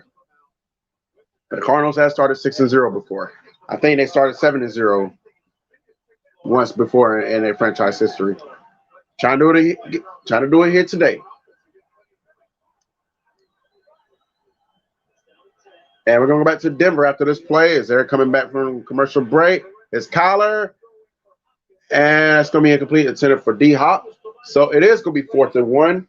And I'm anticipating the field goal unit to come out for the Cardinals and put them up by 16 points. Meanwhile, the Raiders do take possession after that Bronco punt, which was not a good punt by Sam Martin by any stretch of the nature. Raiders have experienced this week, and as Carr said, it takes some time to figure it out. It's not something that they could turn the page right away. Well, that relationship, the two of them had. All right, so Raiders take possession at their own 25-yard line. Will the Raiders go up 2 scores? Or will the Broncos defense get it back and finally take the lead? Yeah, we get a flag on the play.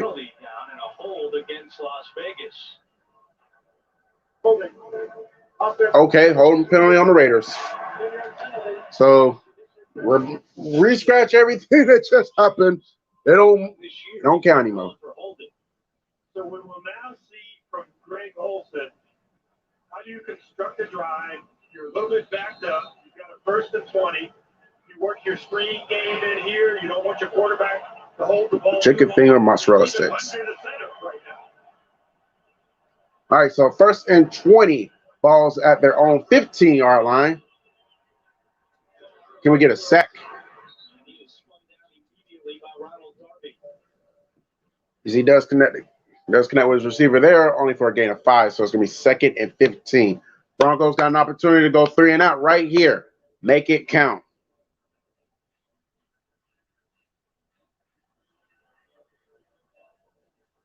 You got a little piece back there. You got 2nd and 15. And for Greg Olson, he's got to be thinking players and continue to try and get that ball to Darren Waller. Well, tell that 2nd and 14. Oh! Get him! Get that motherfucker! Hey, flush his own stuff out the pocket. Just cannot get Derek Carr down yet. But it's going to happen, though. He's going to get sacked before it's all over with. So it's going to be 3rd down and 14 for the Raiders. But they still also had 2 deep safeties, so they had help behind them. Carr started 5 out of 5, but since then he's 3 for his last 8. The fans on their feet in Denver. All right, here we go. Come on. 3rd and 14. Won't sack him. Get him down. Get him down. Get him down. Good job. Caught by Hunter Renfrow, but he was met with a swarm of Broncos. Stearns comes away with the tackle. So we finally get a 3 and out on defense. And the punting unit will come out for the Raiders. And meanwhile, Cardinals do get a field goal, so it's 23-7 there. Cowboys also get a field goal, so it's 14-10 Patriots. Denver's defense forces a 3 and out, 26% of opponent drives. That's the best mark in the NFL. They force another one right here with 2:50 to go in the first half. This is a little head coaching from the special teams coach, Rich Versace. Let that play clock run down as far as he can. Well, he didn't listen to you on that one. He said, let the play clock run as long as it could. He heard punt that shit. 71-yard punt, which is a career long for A.J. Cole. That was a good punt, though. I'm not going to lie. Looks like the Cardinals and Browns are coming back on now. 43 seconds left in first half. And it's like maybe going back to Denver momentarily. It's like maybe a 30-second timeout there.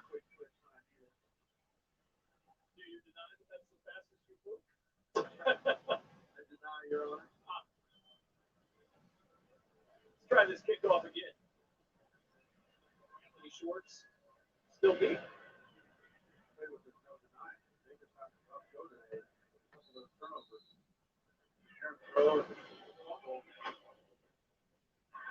Not the way he wants this game to go, especially against his former backup, Kyler Murray. Too many plays, too many footballs on the ground. All right, just like that, we're back. Maybe after their bye in a couple of weeks, he'll reevaluate his responsibilities on game day, but he wanted to try to keep everything. So Broncos with another opportunity to see what they're going to do. They got a chance to take the lead with a touchdown. Got a chance to tie it. What is going to happen? 2 minutes, 36 seconds left in the half. Broncos do start possession at their own 20-yard line, so it's Teddy Bridgewater. Okay, it was caught. Kittle hit him with the catch, maybe for like a gain of 7 or 8. Robert Hurd says, "Go Raiders from the ATL." Well, welcome to the channel, Robert Hurd. Go Broncos from an hour and a half away from the ATL. 2nd and 3 for the Broncos. Screen pass. Connects to Melvin Gordon. Gordon's going to pick up the first down there. So, move the chains. Stop the clock at the same time. So maybe Broncos will get one more play before the 2-minute warning. 6.5 minutes left in the first half between the Cowboys and the Patriots, or as I like to call them, Bandwagon Nation number 1 and Bandwagon Nation number 2, respectively. Well, apparently he was tackled inbound, so the clock continued to run. So therefore, we go to the 2-minute warning, and I'll be right back once again. I will take y'all to. I was going to take y'all to Cleveland, but they're actually about to go to. Okay, you go to Cleveland right now. They got 3 seconds left in the first half there. But basically, they're on for any time you take clock. Anytime you're going to kill the clock with a spike, you remind those receivers on the outside if you have free access like Schwartz did, they just get a quick little out route, let's try and steal 46 yards or something just to help us out. And because he had enough time, he was very close there with time, but we got 3 seconds here. Watch one down, get those guys up top. Send the defensive backs for Arizona. Pressure coming. Mayfield able to get away. And now they'll uncork it for the end zone. Ball in the air. And it's caught. It's caught. Donovan Peoples-Jones. Baker's priorities answered from 57 yards out to end the first half.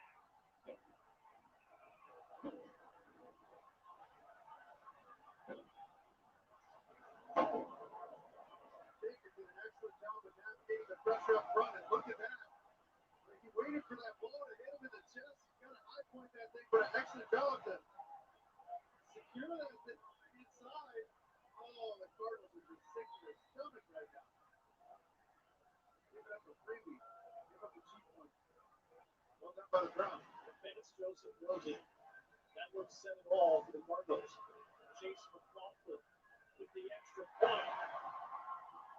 Now a blitz in a first half dominated by the Arizona Cardinals. The Browns carry momentum into the halftime locker room. Exactly what the Browns needed here. Just a little lift.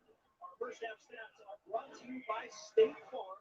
Baker Mayfield with that touchdown pass now, 2 scores, 171 yards. Kyler Murray, 123 yards and 2 touchdowns. And we've got a much tighter ball game than we thought we were going to have just 3 game seconds ago. Halftime has arrived here in Cleveland, and the Hail Mary brings the Browns closer.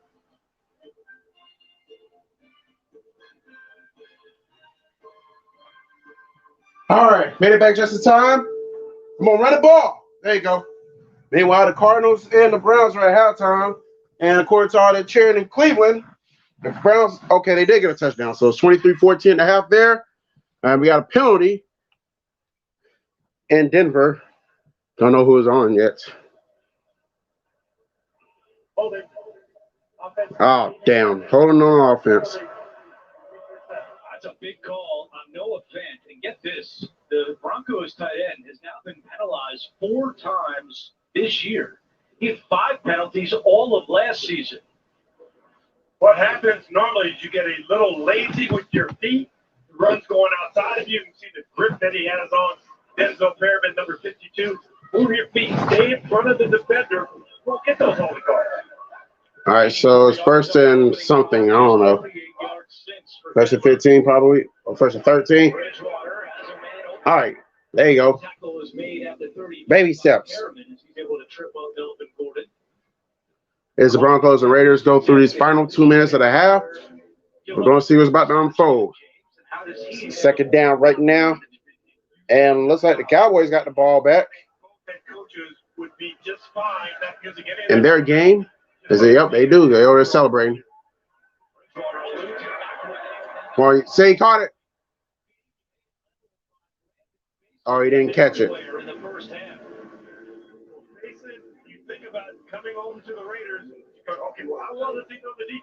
Oh, it's a block punt. Okay. So, okay, Cowboys got really good field position then. That's the case. They should. 36 for the Broncos, by the way.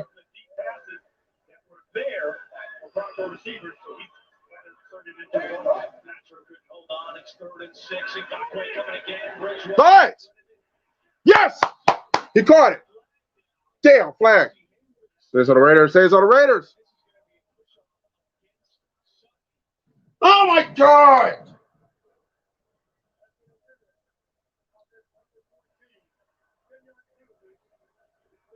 Every fucking time. Always a damn penalty every time the Broncos do something good. So these refs don't want the Broncos to win.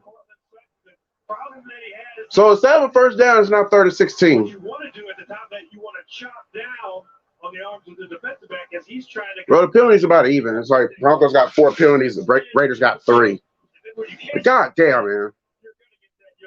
You know, James, I pointed out before the size advantage Sutton has on the Raiders corners. You were a taller receiver. How do you have to remember in your mind that you could push guys over if they're smaller than you, but you can't?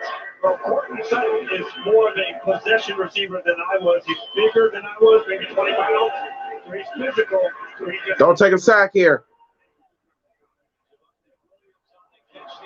Oh, stay on his feet. I'll go for it. You got nothing to lose at this point. You got to score before the half, too. I'll go for it. Sam Martin will come out. Oh, we're going to punt again. I would have went for it. I would have chanced it.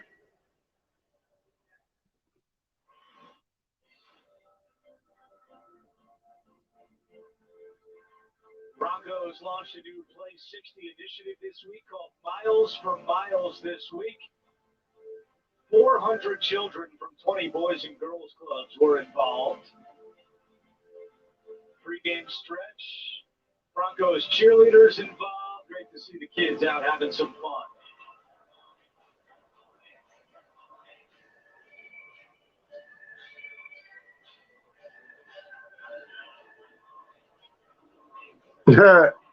Might as well. Here. You know, Andrew, in that last punt that Sam Martin had, he likes to drop the ball and kick the nose of it so that it's a knuckler, hard to catch. Almost seemed like he caught it on the wrong part of his foot the last time he had the punt. There's a better one. High spiraling kick. Right throw a fair catch at his own 17-yard line with a 1:01 on the clock. A 48. Oh, boy. I'm gonna eat something during halftime. It's not halftime yet. It's got a minute left. Come on, give us an interception. I picked 6 something. Easy completion for your quarterback. Get things rolling and then decide, okay, how fast should we go? Are we going to use both these timeouts during the course of this drive? So a lot of strategy here for Greg Olsen to navigate. There's an injured Bronco down on the 30-yard line. The Denver training staff is out to take a look. And that is Andre Mintz, the rookie outside linebacker from Vanderbilt. Now up, and we'll head back to the Denver sideline. So all the special team coverages that Mintz is on, special team coach is now going through it. Who's his backup, alerting those guys. Let's see if Mintz will be ready to go next time we have to cover a kid. or receiver kick. Just making sure that communication line is wide open. Kenyon Drake, the running back for Vegas. They have 2 timeouts left. All right, so minute 1 second left. Wait, got him out of bounds. He did put about 6 or 7 on that play. Well, if you're Greg Olsen and you're looking at matchups, that's a matchup that you love because Kenyon Drake is one of the faster running backs in the NFL. You get him matched up against Alexander, who's a 255-pound downhill linebacker in coverage. That's one that you have to like if you're the Raiders. Carr taken at 15 in the first half. Come on, sack him. Chased out on Miller running after him. Carr gets ripped along the sideline. That's a great catch. Oh, by damn it, Darren Carr. Waller. First down for Las Vegas. When I watch the field, I almost have to do a double check when I see Darren Waller do the things that he does because I'm watching that tippy-toe catch on the sideline. I'm thinking, oh, nice catch by the wide receiver. You know, it's the 265-pound tight end, Darren Waller. Vic Fangio told us in our meeting he's one of the 10 best players in the league, period. Not tight ends, not offensive players, 10 best players, period. Surtain called him a unicorn. Hard to describe Waller, but he is effective. All right, so first set of downs. Taking a shot down the field. Edwards. Incomplete. There you go. You better not call it. Better not call fucking penalty there. Trying to stutter go on Surtain. And one of the things, when you are as big and as tall as Surtain, you think you're going to have a hard time stopping and starting. Well, not only did he stop and start well, but he had such a long body, it's hard to throw the ball over him.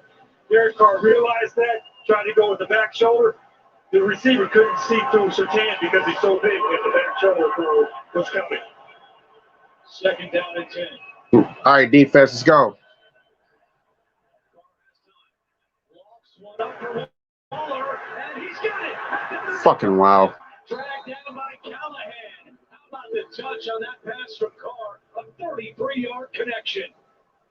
And the Raiders call timeout. Fourth catch for Waller today. We'll be back in 30 seconds after this from State Farm. It is time for the final question. Who is offered the Rogers ratings? State Farm?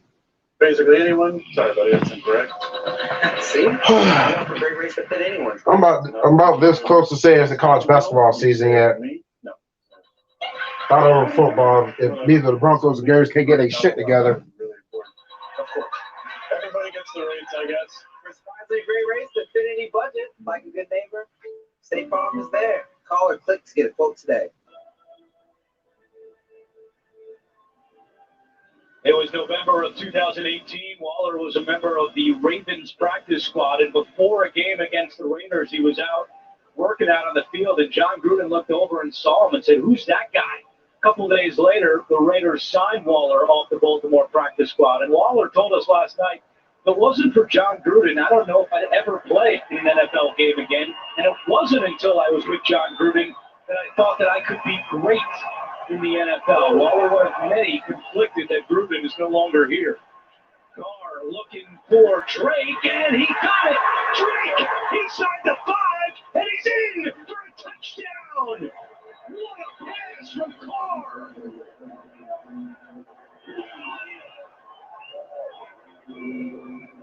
Kenyon Drake's first touchdown as a member of the Raiders. And on that drive, Carr, 4 out of 4 for 82 yards. You know, when you talk to the Raiders, we like Josh Jacobs, Jalen Rashad on third down. Kenyon Drake, where are his touches? Well, we've seen in this ball game, Kenyon Drake come out, make some big plays. We saw it early in this drive, and then the touchdown, the matchup against Alexander Johnson. Drake just too much to contain so far. They are taking another look at this one to make sure he stayed in bounds. And now it is confirmed in replay. A touchdown for Drake and Vegas.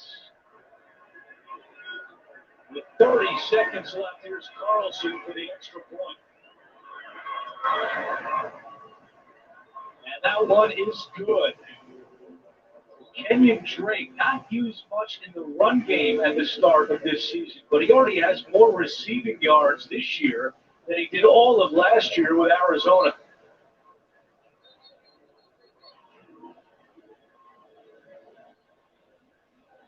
Fifth game this year for Carr with at least 2 touchdown passes. And James, let's go back to it. Remember the out pattern that he ran? Well, the second time around, he's going to go out and then up.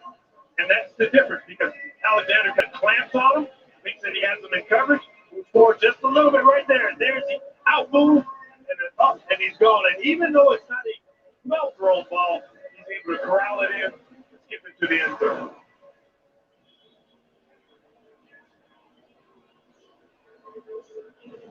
I think that's one of the things that I miss most. Sitting on the bench after having scored a touchdown, the guys come to pat me on the back. Come on, pat me on the back, Andrew. Come on, do it. All right, you got it, James. Good job. Great call there. I know for Kenyon Drake, who came over from the Arizona Cardinals, had 2 good seasons there after getting traded there, this feels like a little bit of redemption for him, getting back and being part of this Raider offense. A touchback by Carlson. So Rich Bisaccia, we met with him last night, 61 years old, Yonkers, New York. Arriving here at Empower Field at Mile High. First time using the headset. Said he used it a couple of times in college, but not in the NFL. Had to get used to using the buttons again. But as we told you, did not want to relinquish his special teams duties, throwing some snaps pregame to the punter, A.J. Cole. He does have some family here today.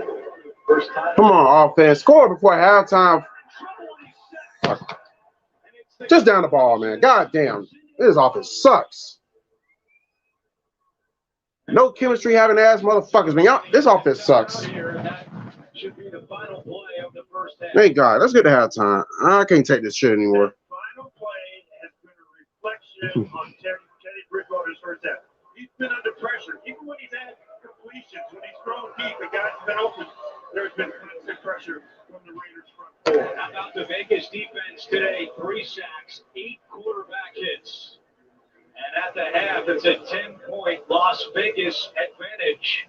That's the end of the first half with the score 17-7. Halftime is next after these first half highlights from Verizon and a word from your local station.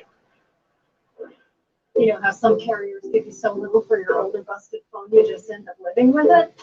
I don't think so. Verizon lets you trade in your broken phone for a shiny new one. You break it, we upgrade it. You dunk it, doggy bone it, slam it, win.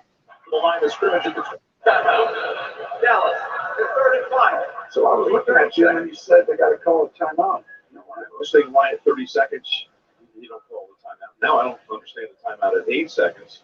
Well, go ahead and run the play and get a quick. If you call timeout at 30 seconds, they're just going to kneel it right here. So then it's over. That's it. You want them to take the kneel snap? Well, I think I don't know exactly how much time it was, but I think it was more than 30 seconds. I mean, when I looked down, it was going down, but it felt like they were just going to kneel it at me.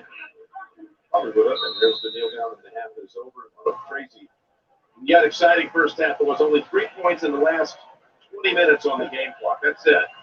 With 700 yards of offense, it was going to put 3 points. And no touchdowns in the second quarter, just the 1 field goal by the Cowboys. New England will receive the second half kick. Halftime is next after these first half highlights from Verizon and work in your local station. You know how some carriers give you. I'll be right back. It's halftime. I guess I keep the sound on. The Browns and the Cardinals are back from halftime. Excuse me. I'll cut it off for now. No, I'll leave it on. Then I'm going to eat, and then once I fix my food, then I'm going to cut the sound off. But I am going to cut the camera off, though. I'll be back in the second half.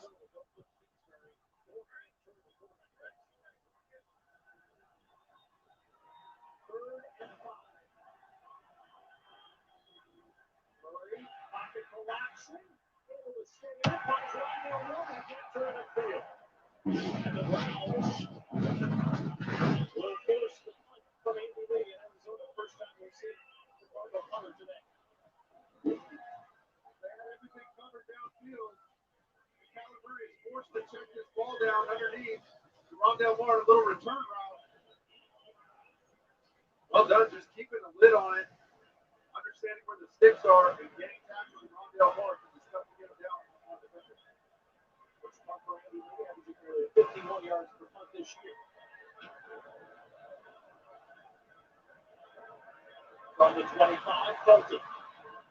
Stopped shy of the 35-yard line. And Baker Mayfield and the Browns going back to work, closing in on the unbeaten Cardinals.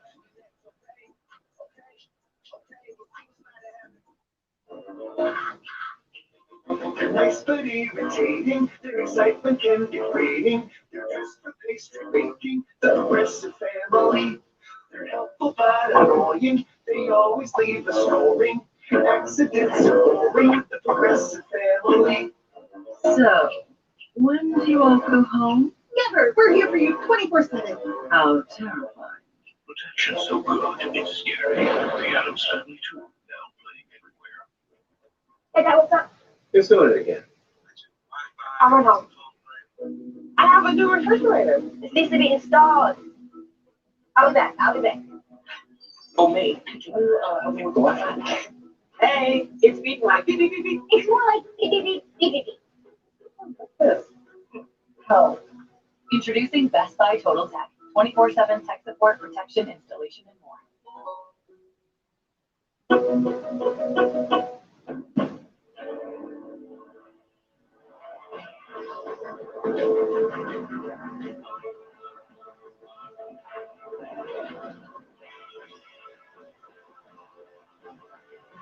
Always capable and equipped for family life. The 3-row pilot from Honda.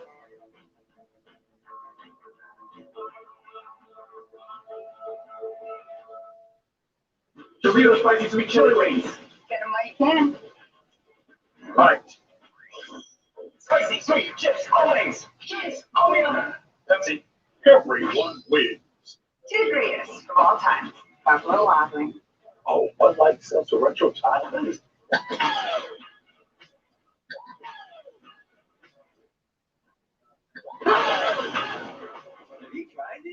Bud Light seltzer retro child. The loudest flavors ever.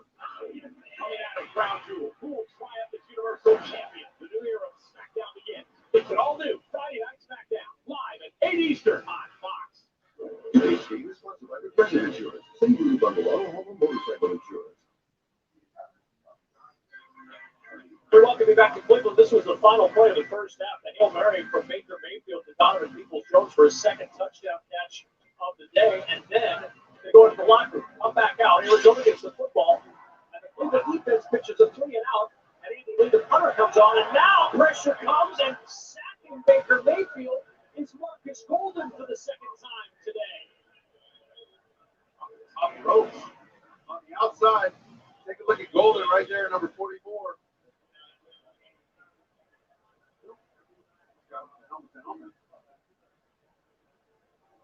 Untouched in the backfield. The seventh-year man out of Missouri. And the Browns, who you felt like had some momentum after that Hail Mary and the defensive stop. Now there's a second and 16.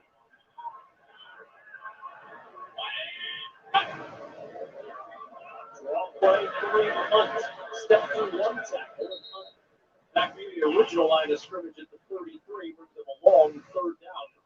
I think they went to their line with a 2-play package on that second and long. They started Kareem Hunt outside, lined up in a receiver position, and brought it back in the backfield, saw that it was zone, saw that it was going to be 2 high safeties, and said, hey, let's just run this thing.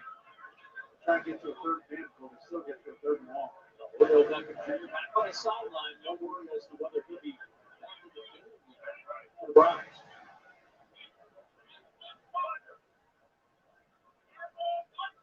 On 3rd and 10, Cardinals rush 5. Baker's in trouble. Baker almost goes down the first time, and then Hicks cleans it up. J.J. Watt almost had his first Cardinal sack, but Hicks gets his second sack, and the Browns will punt it away. JJ working on the outside. We talked about him doing that this game. Just getting around. Number 66 there, James Hudson. Another tough series for Hudson. He struggled in the pass pro. He struggled a little bit in the run game. That right side, they get some serious leakage. They just trying to throw the ball down the field. They punt this one away. Or backing up good punt by Keelan to the 24-yard line. And Keelan not through up the far sideline. Good coverage by the Browns. J.J. Watt wreaking havoc on this Browns team. 4 Baker Mayfield sacks today. One evening, Let's go, Walker. As the fire was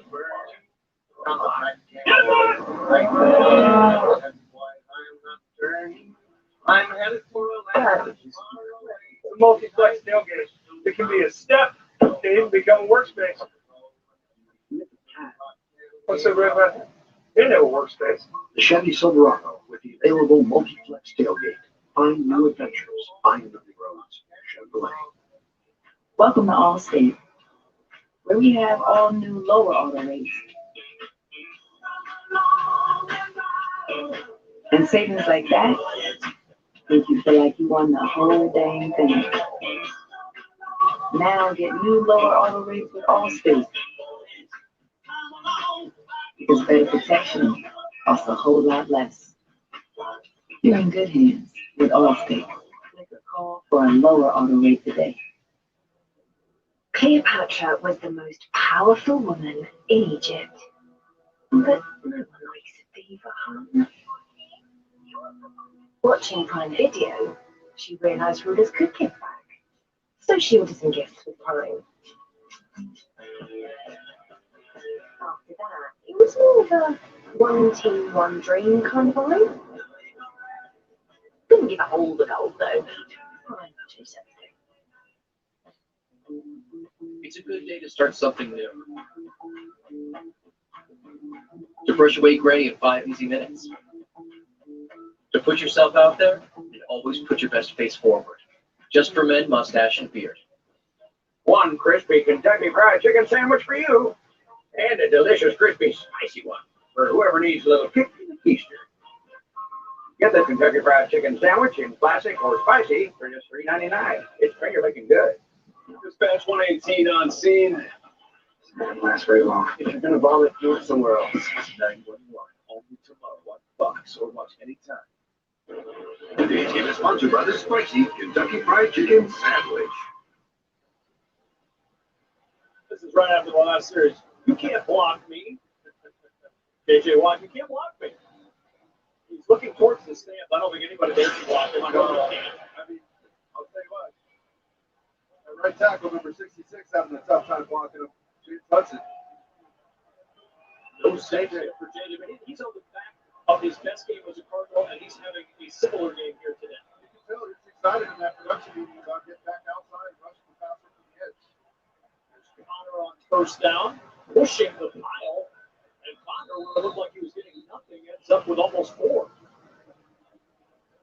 It's such a good change-up back between him and Edmonds. 2 different styles. Edmonds more that twitchy, quick twitch kind of stuff, and Jalen Connor, I mean, he's that low lean, always falling forward, steal you a couple extra yards. The play pick up second down. Murray looking for Kirk on the sidelines. He made the catch. Did he get both feet in? He did not. He's out of bounds. And it's 35. Almost the exact same play that they completed earlier in the day.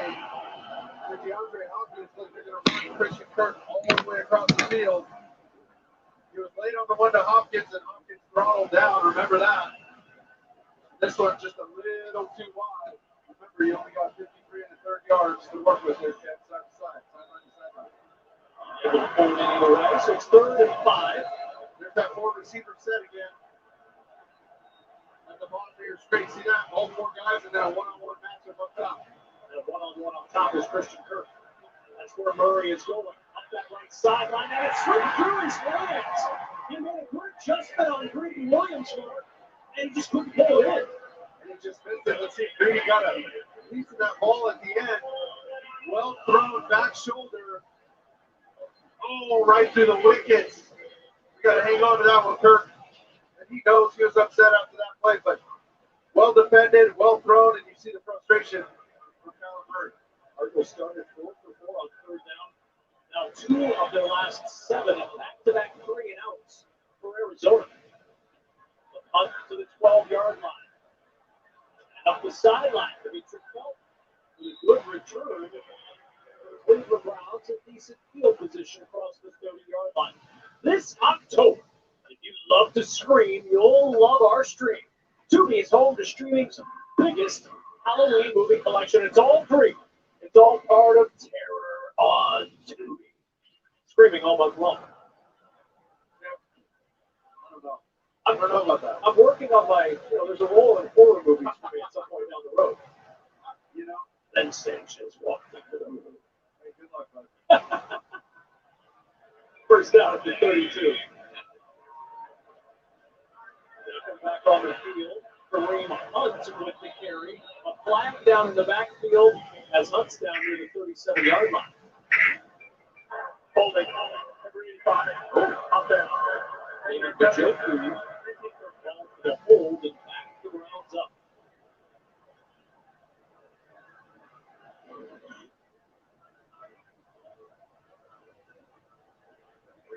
Marcus Gold got Golden right there.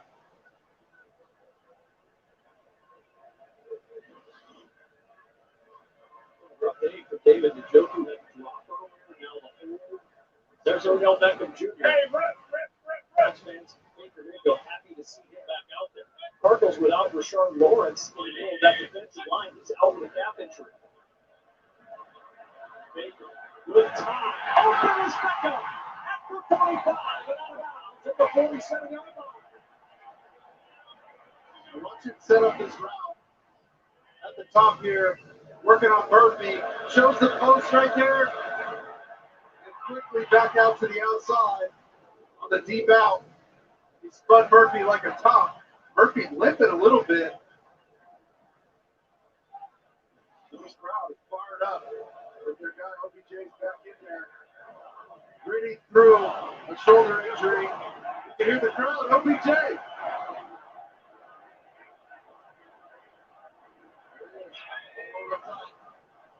First and 10. Hunt in trouble in the backfield. Got around Watt. But Watt threw that whole play up. Xavier Collins with the tackle. A loss of 1 back to the 45-yard line. But Odell Beckham Jr., who was out for a good portion of the first half with the injury, having looked at it, 3 catches, 67 yards. And it has really been hard for him to get on track in Cleveland versus what he did with the Giants. Oh, no doubt. And they have an opportunity now when they go with those big personnel groupings that it looks like they're going to run. But the defense, Vance Joseph, he's coming out with 4 defensive linemen and 4 linebackers, or 4 personnel to that 13. You got to throw them out of it. So Jarvis Landry on the sideline, itching to get back on the field. Baker Mayfield on the run, throwing on the run. There's Peoples-Jones, first down to the 41-yard line of Arizona. Marco Wilson with the tackle, and the Browns on the move, 13 more. Baker Mayfield is looking a little bit like Patrick Mahomes in that last Super Bowl where he was running all around in the backfield, trying to find throwing lanes. They're really missing those tackles. Excellent job just keeping his eyes down the field and waiting for Peoples-Jones to cross all those throwing windows and get to the sideline. All right, so apparently I did not make it back in time for the third quarter, as I already seen that we get back-to-back penalties on back-to-back drives. I mean, back-to-back plays, excuse me. So Broncos desperately need, I don't want to say desperately, but they definitely need to score on this drive, though. No ifs, ands, or buts if they're going to stay alive in this game. Definitely got to play better on offense. Defense isn't doing that good either, giving up big plays and shit. So we need, And whatever the complicated play call is, you tag it at the end. He plays in C position. C does okay, there we go. 15-yard comeback. I said C does a 20-yard. the ticker got stuck, so I can. It's not gonna let me change it. All right, I'm gonna get rid of the Panthers and the Vikings game, so it's gonna be focusly. It's gonna be strictly 4 o'clock games only. Solomon Thomas combining to apply the pressure on Teddy Bridgewater, who has not had a lot of time to throw today. The Raiders' coverage down the field combined with this pass rush that is just coming after Teddy Bridgewater. It's just getting to him, and it's rattling him. All right, so everybody's in the third quarter now. Broncos are down 17-7. Patriots up 14-10 on the Cowboys. And the Cardinals are 23-14 over the Cleveland Browns, who just went a commercial. 39 for the Broncos. Ball's at their 18-yard line. Come on, thought.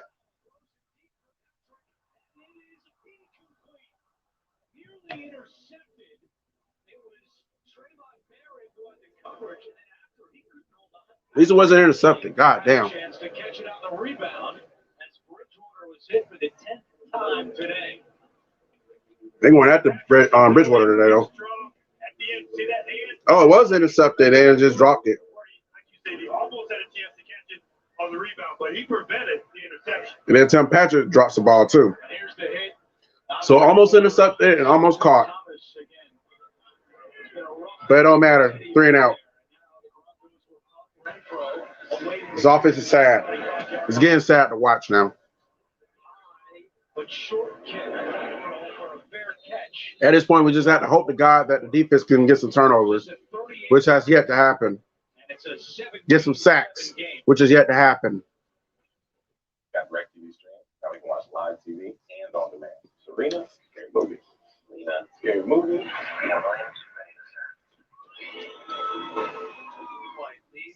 Triple match points, Serena Williams. This is her moment.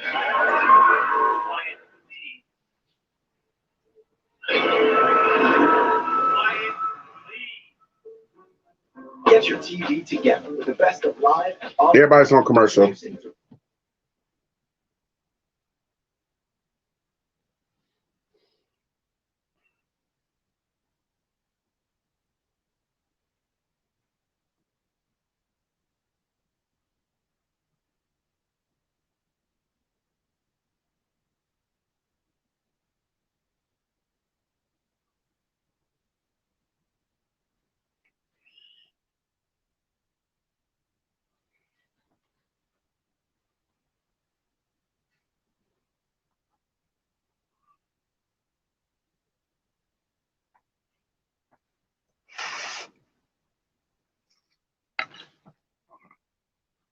Knew that I really wanted to become a nurse.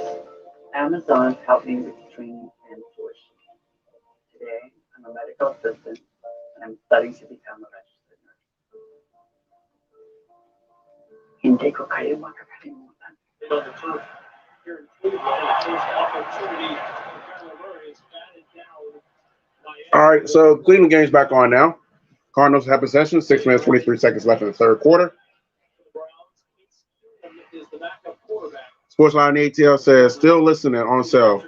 Good job, Sportsline. You're a good scholar for still listening on the cell. Doing things around the house. Good luck in the second half. Well, we already know off to a good start. It's only Jerry Jones and Robert Kraft. Jerry Jones is still a moron. Alex Prime Sports Speak. We trying, man. God damn. Offense isn't doing the motherfucking thing out here.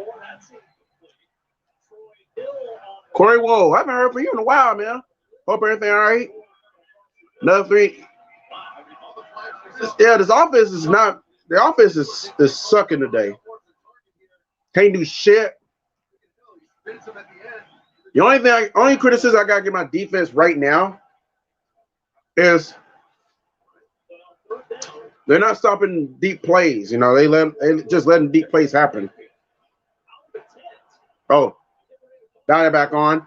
Raiders start possession at their own 44-yard line. So here we go.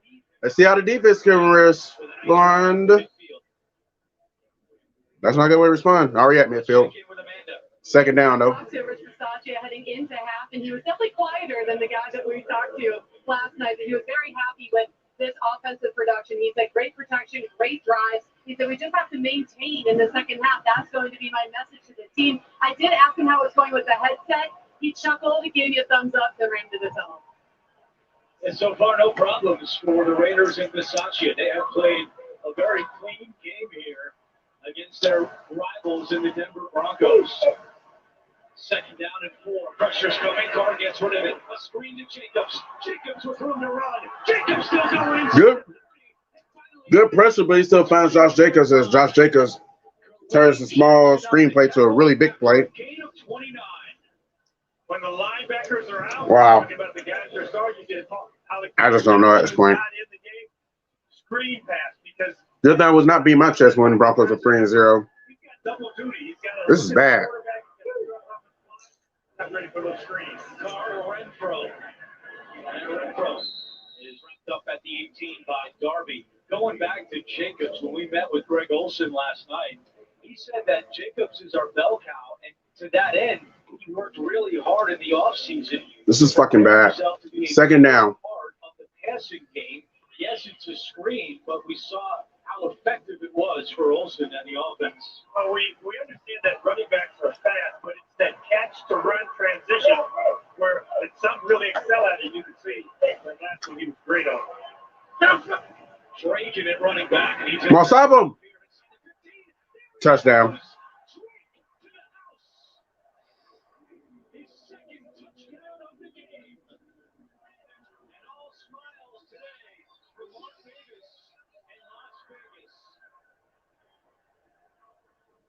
That's what I said about his offense is getting sad to watch.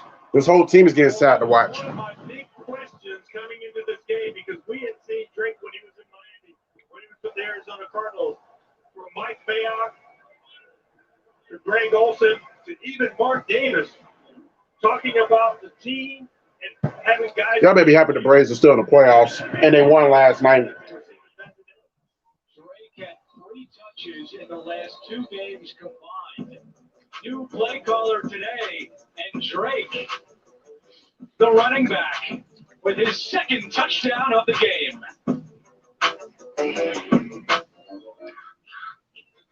Nice but irritating, their excitement can get raining. They're just for pastry baking, the Progressive family. They're helpful but annoying, they always leave us snoring. Accidents are boring with the Progressive family. So, when do you all go home? Never. We're here for you 24/7. How terrifying. Protection.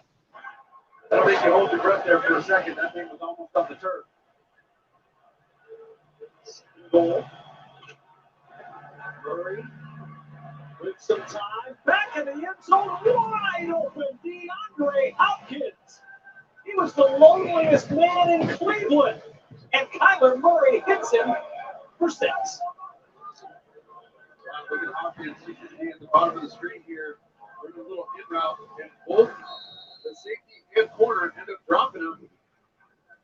The safety fills that deep crossing route and just follow along. I mean, the last guy you want to leave by himself. I don't know if they're practicing social distancing or what in the end zone, but you can't leave number 10 alone like that. Prater on for the extra point. Arizona back up by 16, 30-14. We're getting close to Snow Angel season. 30-14 Arizona.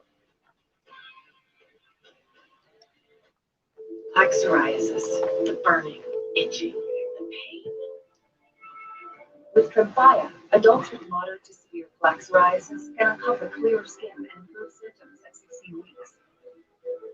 Serious allergic reactions. Touchdown, man. It's 1st and 15. And handoff up the middle. Ramondre Stevenson. Gain of about 11. We got another update headed your way. Back to the studio. Hey, Jim, here's another statement. Boy, there's some juice in the Raiders. Man, the Raiders are on fire. They are physical. DeAndre up the middle, 18-yard touchdown run. It put the Raiders up 24-7.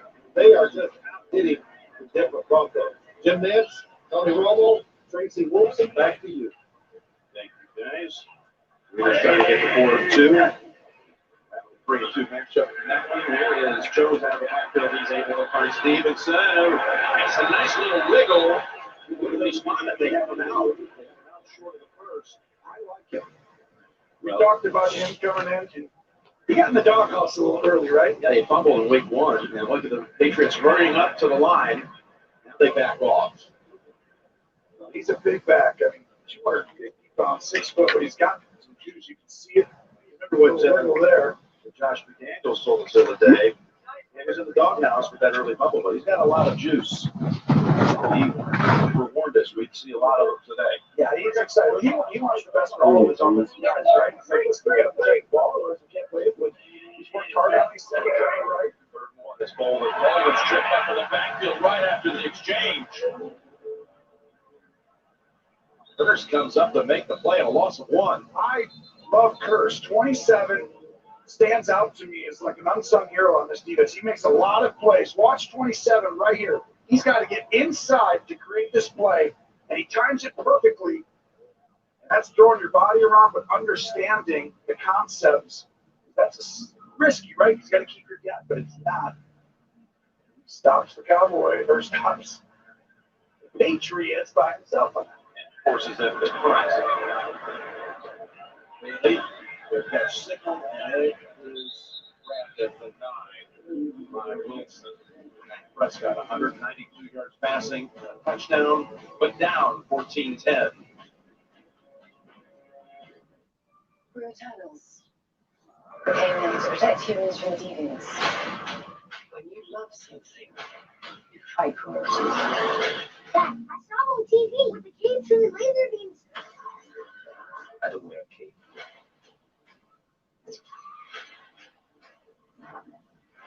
You can't protect any of them.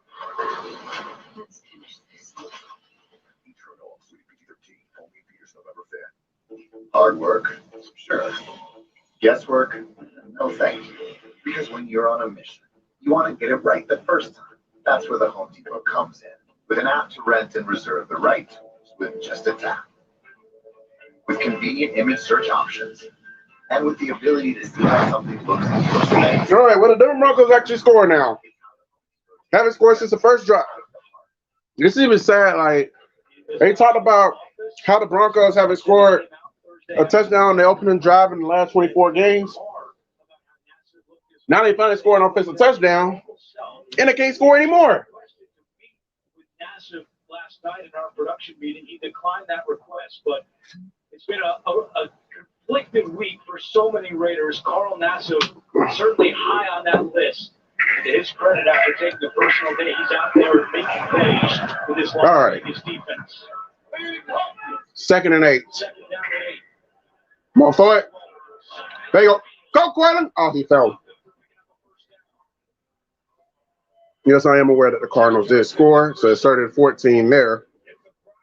They're going to kind of claw their way back in this game. We saw a little hit early with Noah Bent going down the middle because that middle has to be occupied by the tight end. There has to be a threat there so that they can win some of the one-on-one battles outside. And now Casey Hayward is shaking up on the play. The 10th-year corner out of Vanderbilt. I don't know Casey Hayward with the Vandy. They're not deep because they currently have David Arnett and Trayvon Mullen, quarterbacks, on injured reserve.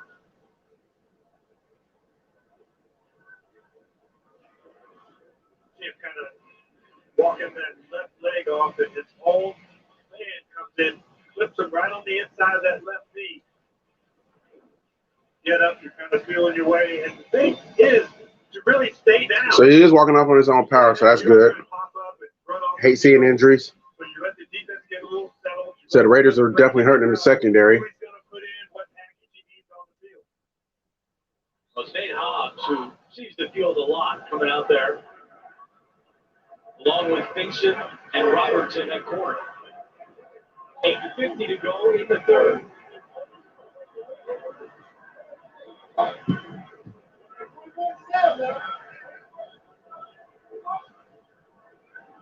Javonte Williams trying to get to the outside. There you go. Come on, Javonte. There you go, Javonte. So far, Javonte Williams is the only person on the offense that isn't sad to watch. He's actually trying. And the Broncos in the red zone. Terrell Davis with the way that he burst around that corner. And then to finish it off, hurdling over a Raider defender for extra yardage. That's the burst. That's the energy. that the Broncos need.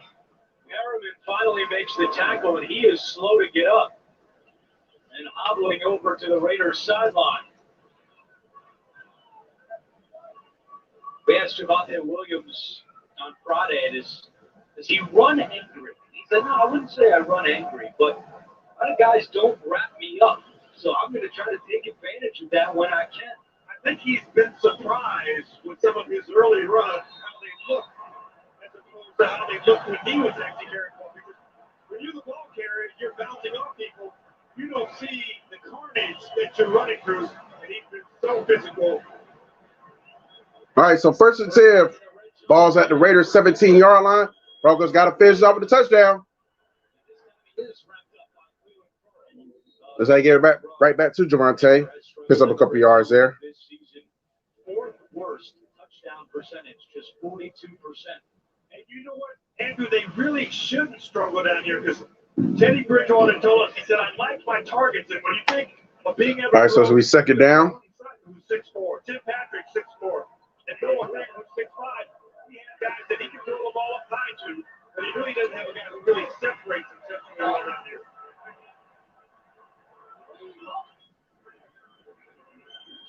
All right, good fake. That was terrible. That was terrible. So it's third down now. The thing that can help this struggling Denver red zone offense is the Las Vegas red zone defense. They're the second worst in the NFL. They've allowed touchdowns on 10 of their 11 red zone drives, and the one was a kneel down by the Chargers. And they're crediting Crosby with a sack on that last play, so he now has 3.5 sacks today. And it's 3rd and 7. This combination is tough when you have to stack like that. Come on. He got it. Oh, he's out of bounds.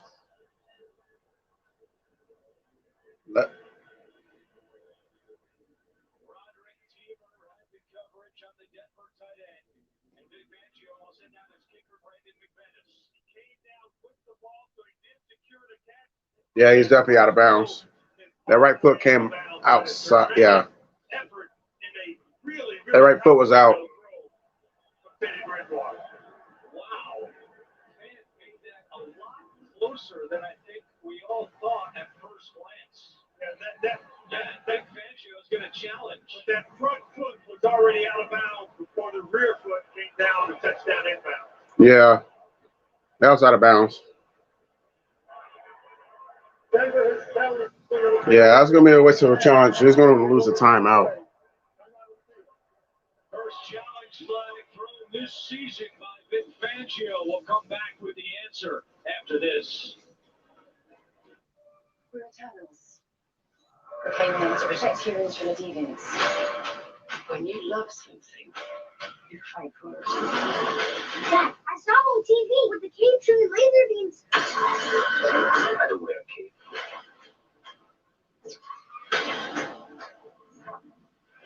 You can't protect any of them.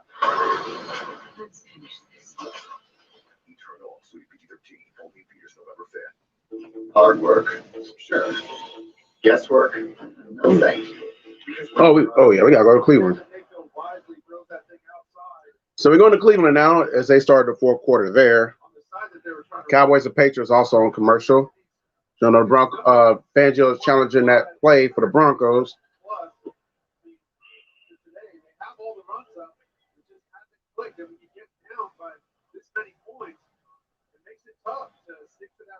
All right, so here we go. Oh, so commercial. So 32 for the Browns. They're trying to get back in this game as well. Picks up the first down. That screen pass.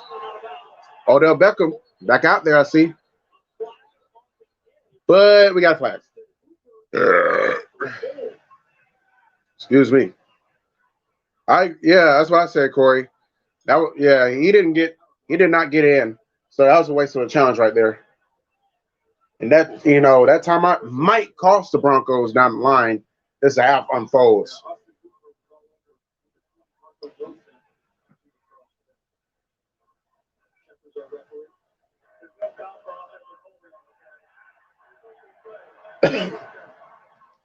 Okay, so no flag. So still first down Cardinals.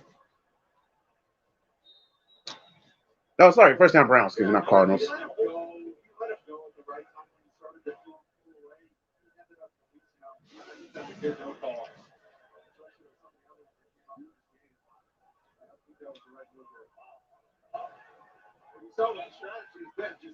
Now the ball's at their own ball's at the Cardinals 24. Gives it up. Oh, what a run. Is that Nick Chubb? Yep. No, Kareem Hunt. All right, so here we go. James and I chatted with our rules analyst, Gene Steratore, during the commercial break, and Gene agrees that is not a touchdown. So Vic Fangio loses a timeout. Yeah, he shouldn't have challenged that, dude. So, going self for the field goal, which is good. So 24-10. Still perfect on the season. Has not missed a field goal or an extra point. Now a 24-10 game with 6:38 to go in the third quarter. When we met with Rich Bisaccia last night, James, one of the things that I didn't think of, and that he admitted he didn't think of, was it wasn't just the players that he had to try to bring together. It was everyone in that Las Vegas building, from the scouting department to personnel to marketing. So many people that John Gruden hired who are now wondering, their families are wondering, am I going to have a job after this year? And Bisaccia said it was important for him to not only meet with the players, but to go around to the whole building and reassure them that they can feel comfortable and that we're going to try to get this right back on track. In a way, your special teams coach is almost the ideal person to promote when you have a head coaching change, because he's had a little bit of extra time. When the offense is meeting, the whole offense is in there, then the receivers go to the room, the running backs go to the room. Well, that special teams coach, when everybody else is in their positional meetings, he has a little extra time. So he can All right, so let's see what the defense can do. focus in in almost any meeting room he likes to. Touchback for McManus as we check in with Amanda. You just checked in with her about a second ago. This Raiders building. Well, I had a chance to visit with the Bisaccia family before the game. They have 12 family members here, including his wife Jeannie and 2 out of his 3 daughters. And I asked them, who's getting the most sleep out of all of you? They said, I don't think any of us are sleeping. This is a guy who has been coaching for over 2 decades in the NFL. And they said, it is All right, come on, defense. Constantly moving, constantly giving up time with dad so he can achieve this dream. To see it happen now is unbelievable. And Amanda, he said no one wants to be a head coach in this situation, but it's an incredible opportunity, and I'm excited for it. And that was a surprise. That Is it time, quarterback? Came in. He told us last night. No, Bridgewater's not, Bridgewater isn't doing that bad. The offensive line, yes, they do need to they do need to give Bridgewater more time. Bridgewater, like I said, he's not doing too bad. He's nailing his passes, except like 1 or 2 that they were so deep they wound up being overthrown. But overall, in that turnover, But then again, I don't really blame that one on Fangio. I blame that one on not Fangio. I don't blame that one on Bridgewater. I blame that one on Sherman for calling that idiotic play on 4th and 1. Should have ran the ball. You guys about to say fucking Williams. Now Bridgewater can do wrong in my book, but he's not really doing too much wrong. Expert insight and exclusive commentary from the hardest hitting team in the game, including James Brown, Phil Simms, Brandon Marshall, Ray Lewis. Well, it's not over yet, but Skull game. We can stop him here and get a 3 and out, and the offense can actually get a spark in their ass. They can score a touchdown before the end of the third quarter. We could have a brand new ball game, but they have to stop him here on this play. And they got to score on the next drive. A touchdown. No field goal. Final. Oh, damn. He got it. He just close. Almost got his sack on his ass, but we did force a bad throw. So 3 out. That's Stranad. Oh, that's Stranad, too. He put that pressure on Derek Carr. Touchdown Cowboys, by the way. They take the lead. After that, how the hell they scored it? Oh, Dak Prescott finds CeeDee Lamb on that play. So Cowboys take the lead. Broncos go force a 3 and out on the Raiders defense. Kick by Cole Spencer with a fair catch at his 13-yard line. Denver offense gets the football back. All right, let's see the rest of these comments. To live is to ask the big Okay, that's the last one I read by Corey. How fast was that serve? 98 miles per What's wrong, Broncos today? How far was that? Fizzo does need a pair of glasses. Anyone would have, like, a person in West Kansas could see that was his feet was not in bounds. And why are you checking your blood oxygen level? Ed DeVille says they're not playing scrub teams anymore. There's your answer. Yeah, we're not playing scrub teams anymore, but that's not why we're losing. You know, just not, just not playing up the part. That's how it is. Condensation appears the natural way. They gave up against the Ravens. They fell behind quickly against the Steelers. When they tried to come back, it was too late. You just look at competent against the Raiders today. And Tim Patrick dropped the pass earlier. Yep, he sure did. Because it was about to be intercepted. They bounced off him, landed in his hands, and he's dropped it. Let's see what the offense can do.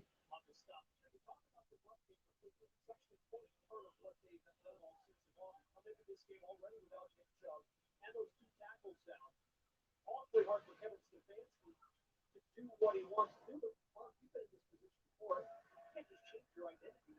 Oh, that's the problem there. The bouncer strikes here. And we change their identity and make it difficult for their offense. 2nd and 7. Off the play, big Murray to the sideline. Registers to Kirk out of bounds.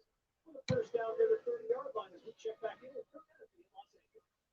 the first lead for the Dallas Cowboys all day at New England. Back to CD Lamb. They are on top 17-14, still plenty of time. About 5 minutes to go there in the third quarter. Kevin Mark tomorrow. Kirk, thanks so much. Winding our way to quarter number 4 here in Arizona, 30-14. Communication has worked well. All right. So we're back on in Denver now. So we're going to go back there. Let's see what the offense can do after that punt. That 3 and out by defense. If they can score a touchdown, that will be awesome. We'll be down 7 with a brand new ball game going to the 4th quarter. But we got to go 87 yards because this drive will start there on 13. We can do this. We can do this. I hope they will do it. Ah, shit! Fuck! What is up with these drop passes on these deep plays? Damn! Another fucking drop pass on a deep play. That's on you, Cortland. You gotta have that, dude. Shit. This Raiders defense today, 4 sacks, 12 hits. 4 passes defense. There's Max Crosby. They just adjusted one of his sacks, so he now has 3 on the day, not 3.5. But now 5 on the season for Crosby.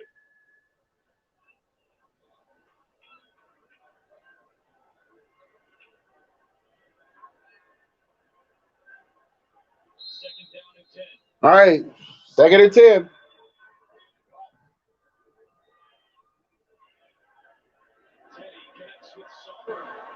All right, at least Sauber can catch the damn ball and gets the first down. He has a first down. Now for an NFL Today update, here's JB and Phil Sims. Hey, Andrew, a good one in Foxborough. Yep, it is a good one in Foxborough. Not so much in Denver, unless we get a touchdown here. Dallas Cowboys 17, New England 14. Back to Andrew, James, and Amanda. Yeah, I don't think we were allowed to throw the ball inside the 5 when I played. It was Thurman Thomas time. Hand off to Gordon. Lost his footing. Into Corey Littleton. This is a Denver offense that has faced a lot of scrutiny the last couple of weeks, specifically offensive coordinator Pat Shermer, as they try to get on track offensively. And Shermer said this week, scrutiny on coaches all the time, but he tries not to consume things outside of the building. They pointed to little things like penalties or drops. Some drunk idiot just parting my driveway for no damn reason. All right, second and 8. Okay, let's get back to the game. Second and 8. Second and 8. Bridgewater throws it quick. Finds another receiver. But he's going to be... Oh, okay, he finds Kendall Hinton. But Hinton's immediately stopped. And I see Kendall Hinton get... It's nice to see Kendall Hinton get more action. I wish I could say for Tyree Cleveland. Quarterback for the Broncos last year during the COVID scare. And does he see things like a receiver or a quarterback? I never really thought about asking him about that. Injured Raider is Brandon Facet. He slowly heads off to the Las Vegas sideline. I don't think he's really hurt. I think he's just trying to slow down the game. Just get it to Javonte on this next play and let him get the first down. And now Facet heads over. Facet with his first career interception earlier today. Wow, the Cowboys have muffed a punt. And looks like the Patriots may have got that back. That's the case. They got really good field position. Dan Quinn looks like he put on a bunch of weight, too, in the offseason. Oh, the Cowboys got the ball back, so lucky them. But I still meant what I said about Dan Quinn. Looks like he put on a bunch of weight during the offseason. Oh, he gave it to Melvin Gordon. He picks up the first down, so, hey, let's pick up the first down. I'd rather get it to Javonte, but, hey, we got a first down. I'm not going to argue with that. Touchdowns in 10 games against the Raiders. Obviously, his first 5 years. 3 minutes left in the third quarter. You know, as we're watching this Broncos run game, you see a hole kind of open up a little bit, and then it closes down. The only big run was the one where Javonte Williams really bounced it to the outside, but in between the tackles, the Raiders are doing a good job gang tackling the running back. 2.5 to go in the third. Run. Run it, Teddy B. Shit. Oh, fuck.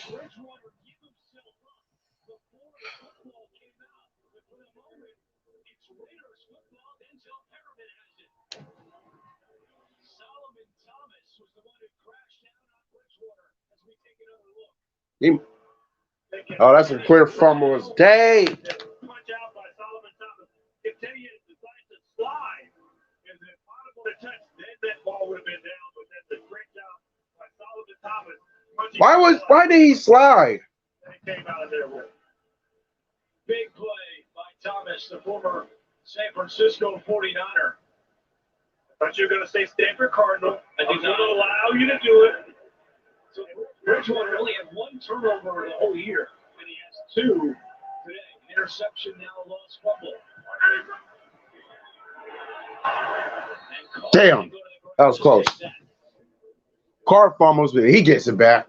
It'll be interesting to watch the replay of that to see if one of the pulling guards hit the ball as he's trying to pull away from the center. Starts to come away cleanly. And right there, I think the right hand of John Simpson might punch that ball out as Derek Carr is trying to get it away from his center. I'll tell you, James, one guy who's been very quiet today is Von Miller. I don't think we've called his name, especially against the Las Vegas offensive line that has struggled the last couple of weeks. They need Von to heat up here. Flag is down. Fires, and it's incomplete. Watch it be on the Broncos. John Edwards, and now we await the penalty marker, and it's going to be against Las Vegas. Nice play, Surtain. Well, there you go. All you got to do is call him out now and then, and he'll perform.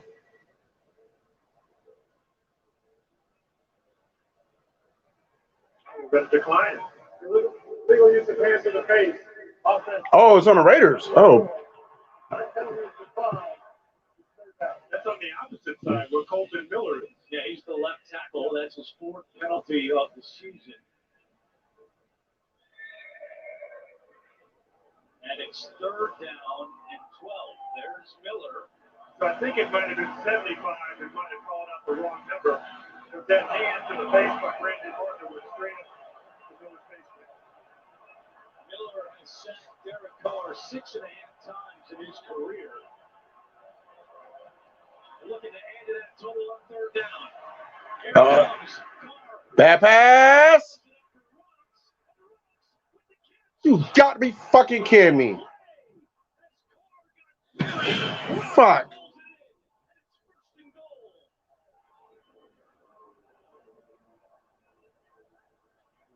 On the field before the game, Mark Davis asked me, he said, do you like Ruggs? It was the biggest smile on his face because obviously he loves him. And you see two huge plays today. One, we had to turn around and catch the ball early in the game for a touchdown. And that one was even tougher because that ball hung up in the air forever, Andy. And that is so hard to wait for that ball to come down. His third 100-yard receiving game in his career. That one traveled 40 yards. And before the play, they blow it dead.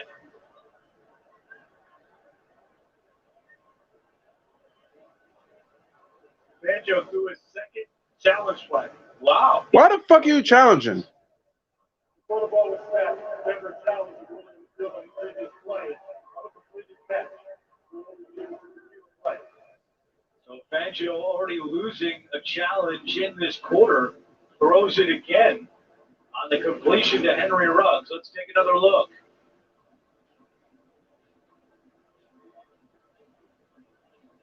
And Gene Steratore is with us. How do you see this, Gene? You know, the interesting part is that as Ruggs is trying to secure this, we do see the ball moving. However, we don't really ever get to see a shot as he curls over and covers the football with the ball actually touching the ground.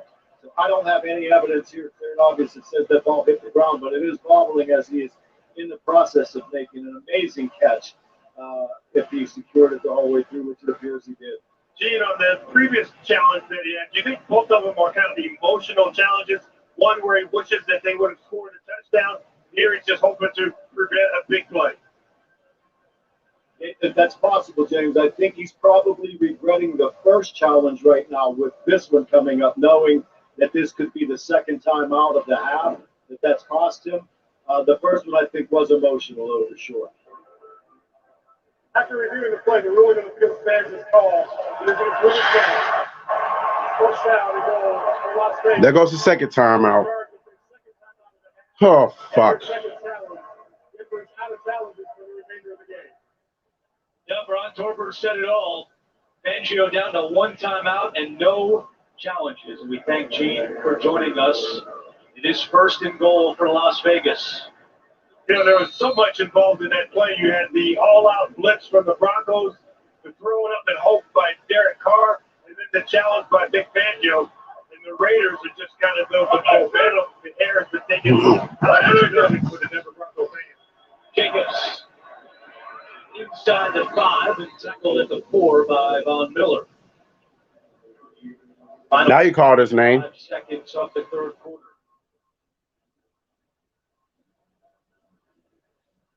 Ruggs with 3 catches for 97 yards. So originally they had ruled it that he got to 110. So I said it was his third 100-yard game. But then they changed the yardage on that big play to 40. So he's got 3 catches for 97 yards. You're just forecasting. That's all you're doing. Good happen still. Oh, yeah. Cardinals scored again. Jacobs again. Jacobs takes him in for a Las Vegas touchdown. Oh, fuck.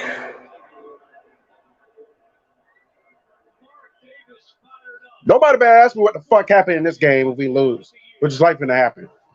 I don't want to get any questions about what happened. I don't want to hear it. I'm not going to answer them. So don't ask me.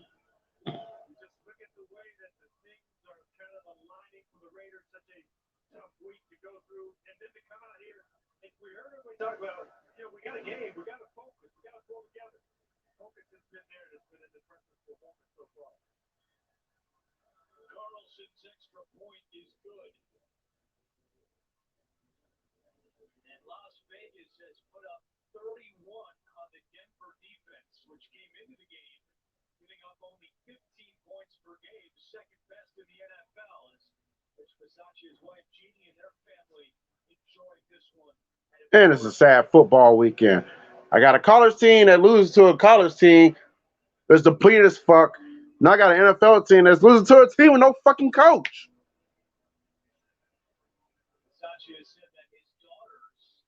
I'm about over football for 2021. Thank God my high school team is doing good, but I'm about over football, man. I'm about to say bring on college basketball season at this point.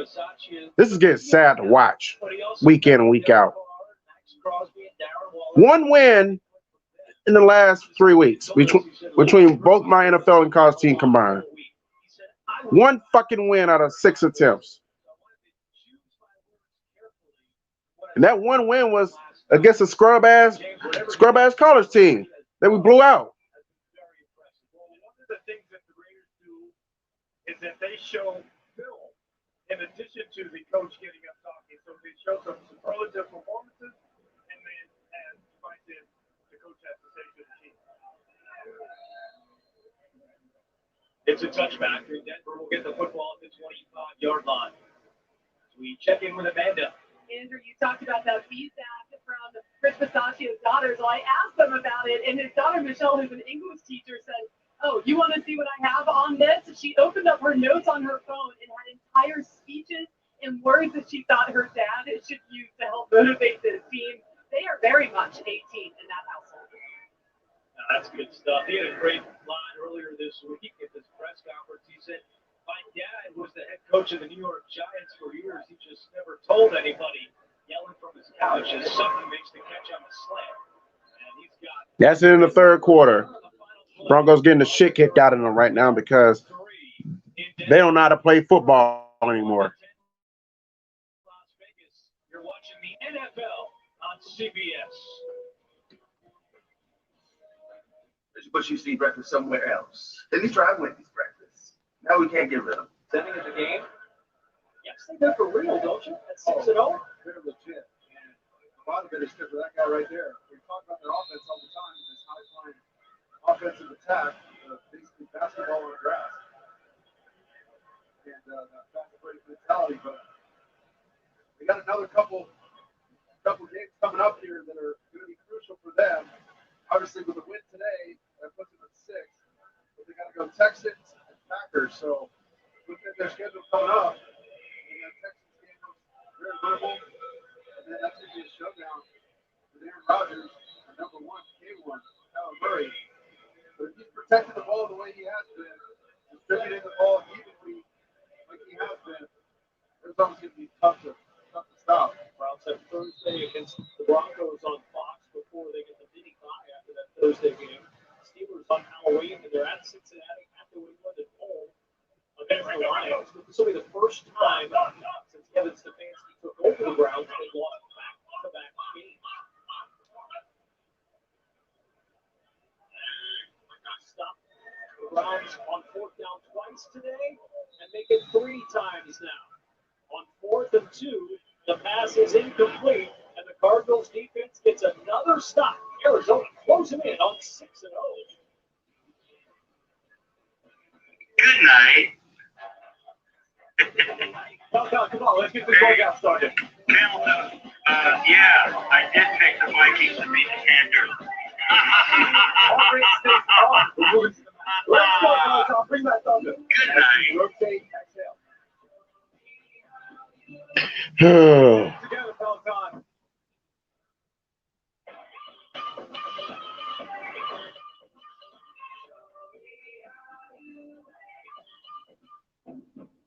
Every road has its challenges.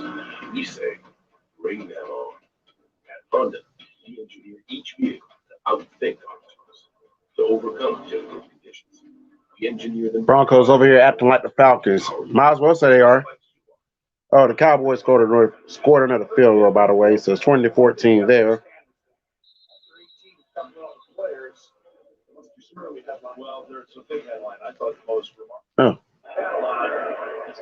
And the fourth quarter begins in Denver. Let's see how many garbage touchdowns we can get. Some of the early headlines from the day in the NFL, and what a win for the Baltimore Ravens. 5 in a row now after losing their opener week 1 to Las Vegas. The Chiefs come back. They beat Washington. Packers stay hot. They take down the rival Bears. Javonte Williams is spun down. And what that Chargers loss means is And whoever wins this game, and obviously it looks pretty good for Las Vegas right now, moves into a tie for first place in the AFC West. And I think for the biggest portion of the week, the Raiders are just looking around their locker room, looking around their building, and now you get more of an expansive view, and you look at the rest of the league and where do we fit in. And obviously, like you say, with the Chargers loss, the Raiders are right there. On 3rd and 4, Bridgewater has Hinton for First down. A. Hobbs on the tackle. A 7-yard pickup for Kendall Hinton. In last week's ball game, Denver against the Pittsburgh Steelers, Teddy Bridgewater found himself in this position down against the Steelers and running this no huddle. He did it almost to perfection. Over the middle, he's got a wide open fence. Okay. Tackled at the 26. Now we're actually catching the damn ball. Ball's at the Raiders' 25-yard line. Let's see if they can actually punch it in the end zone for once. You know, sometimes when you perform like this, you think, you even asked Pat Shermer about tempo and using that tempo early in the ball game. The fans are going to see it. They're going to wish that the Broncos had gone to it a little earlier than giving the end zone right here. Javonte Williams. Oh, stuffed his ass. Off by Perriman. And Perriman is hurt. Perriman had to leave before, and now he's walking off again. The NFL's leading tackler through 5 games. There is very little finesse when you play middle linebacker. You just come up in there, you throw your body in there as hard as you can. Perriman always has leverage because he's usually the shorter man. Bridgewater to Williams. Williams splits the D. Okay. Should have been doing this 2 quarters ago, though. Back block where you're blocking back towards your own goal line by Tim Patrick. Receivers, you're trying to get involved, trying to be helpful. You got to be wary of that crackback block. Denver is walking back towards the original line of scrimmage. Personal foul, illegal blindside block. Offense, number 81. 15-yard penalty. Wow, that sucks. It is on Tim Patrick.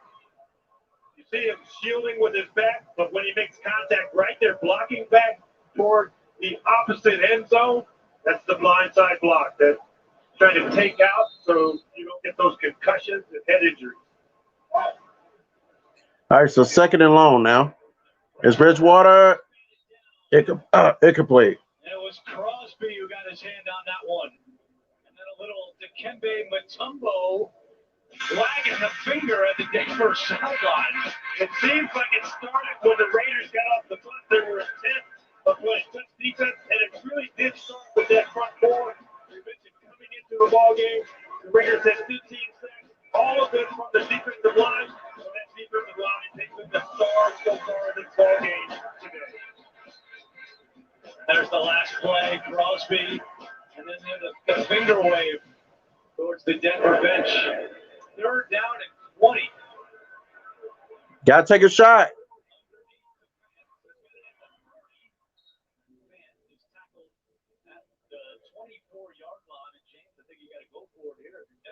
No shit. Pretty sure in Teddy's ear as they set the play in, we're in 4 down territory. Of course you gotta go for it. Underneath throw. You got nothing to lose at this point, for sure. Look at the standings with the Chargers losing earlier today. Winner of this one moves into a tie for first in the AFC West. And Vic Fangio will go for it on 4th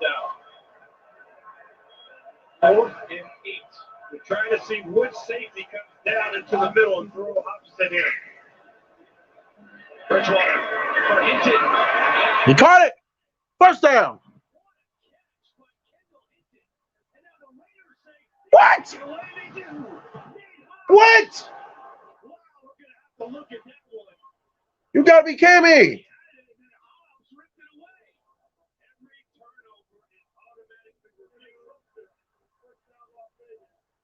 Man.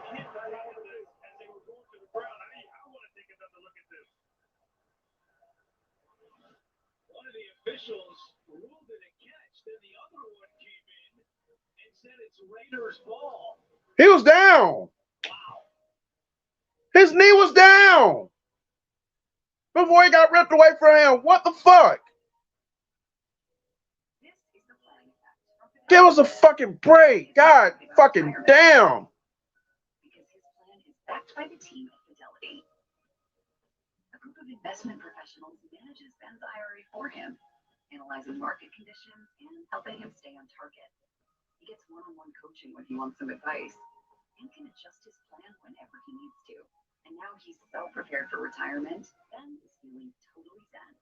That's the planning effect from Fidelity. Oh, fuck. Are these real country style rib sandwich? Hilarious. Glorious. What? See, Fangio wasn't so idiotic and made those challenges. That would have been something to challenge for real. Arby's, we have the meat. There were a lot of things to overcome today, Mark Sanchez, for Arizona. Going on the road, hostile environment against a good political team. No head coach, no quarterback coach, no Chandler Jones, no Zach Allen. They find out 4 years test positive for COVID-19 this morning, and yet here they are 37-14 on the road, ready to take it. Pretty impressive performance today. I was both kind of went forward a little bit, you know, get negative. That is a savvy vet move. I'll pull the boy right there. I love it. Right. Well, that's good. He'll smile up. Most guys go backwards. Look at him. Just go forward just a little bit. No game. But you nailed it, Kev. I mean, this is got to inject so much confidence in this football team for the rest of their season. This just proves to themselves that, hey, we can do it under tough circumstances. They're doing it without their center, Rodney Hudson. I mean, they've overcome some serious adversity, and that speaks volumes for this team and the team that they put together. The Steve Conn GM, incredible job in now acquiring Zach Ertz. Kind of Get this one, Gene. Are they challenging him now? How do you see it, Gene? Extremely close play, naturally, guys. But for me, I've got a possession and then multiple steps. So we see 1, 2, a third step. Then what I'm looking for is a body part that would land and a shin and knee land. As in my opinion, that right hand is still firmly on that football when the knee and shin hit. And for me, that would be then down by contact because he's being contacted by. Yeah, he was down. I would like to see that reversed. Yeah, that got to be reversed. Don't fuck us now, bro. Thank you. Fucking thank you, man.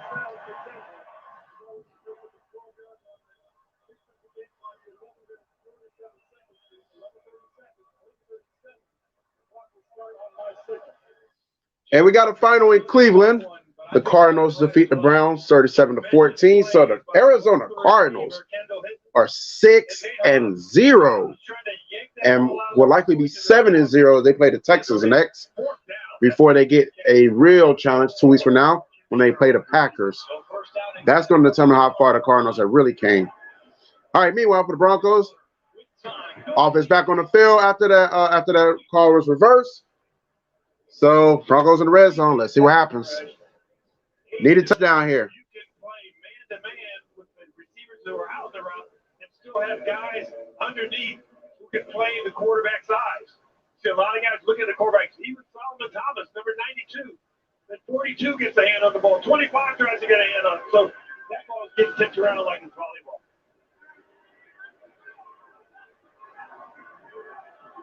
Second down and 10 with Melvin Gordon at running back. There's the blanket for Gus Bradley right there. All right, second and 10. Ball's at the Raiders 12. Bridgewater sets back. Finds Sutton. Can Sutton get in? He does. Touchdown. About time. It's about goddamn time. And at the same time, the Patriots also scored a touchdown. And and unlike the Broncos, they're actually an extra point away from taking the lead. Whereas with the Broncos, if they get an extra point, they'll be down by 14. What you've seen is you've seen somebody evolve into an all-around wide receiver at the NFL level, made the Pro Bowl a couple years ago, had the ACL surgery, and he is physical. There was nowhere to go but straight ahead on that last play. On that drive, Bridgewater 8 out of 10 for 88 yards. Heads up, and next one is good. Good job, Fangio, for taking the extra point. Still plenty of time in this game. Big Fangio losing 2 challenges leaves him with only 1 timeout, but they're down by 2 touchdowns. And the Patriots also take the lead with their the extra point. You've got to take the ball away from Derek Carr and the offense. You have to Fangio. possession at St. Wayne. If you have not burnt those 2 timeouts, man, they burned those 2 challenges. And then one of them was challengeable because they're both clear as day. That touchdown was not a touchdown. That Henry Ruggs catch was a catch. You should not challenge that. You better hope they don't come back and bite you in the ass down the line. You better hope your defense gets you a pick 6. That would help. Well, scoop and score. But nonetheless, 31-17 in favor of the Raiders. Does have help from his assistant. Yeah, we don't talk politics over here. I don't know who's talking politics, but we don't have that over here. This is not a politics channel. To help him with challenges in his headset, which he's not wearing right now. Oh boy. Don't think it would be a process to get used to the headset. It's a touchback, and we have an NFL Today update. Here's Bill Sims. Okay, thank you, Andre. Ramondre Stevenson for the Patriots. 1 yard out, slams it in there for the 75-yard drive. New England now on top of 21-20. And for your quick information, James, your shortest TV was a 5-yard touchdown catch. Back to Andrew James. All right. Wow. That's not inside the 5. All right, Bill, thank you. Raiders take over from the 20. Come on, defense. Okay. All right, defense. Von Miller with the initial hit. Von Miller comes over to stop. You know, you're sitting at home, you're going, the Raiders need to run the ball, they need to run the ball. No, you need to possess the ball. Short passing game, Derek Carr is an expert at it. You don't have to. So we got 11 minutes left in the game out there in Denver. Meanwhile, 6.5 minutes left up in Foxborough. Patriots just took the 21-20 lead after their touchdown. Broncos just scored a touchdown, but they're still down by 2 touchdowns. And they're trying to force a 3-and-out. Okay, they see short. So the Broncos still trying to force a 3-and-out for the Raiders to give the offense another chance with plenty of time. But it's 3rd down, so we gotta make this stop right here.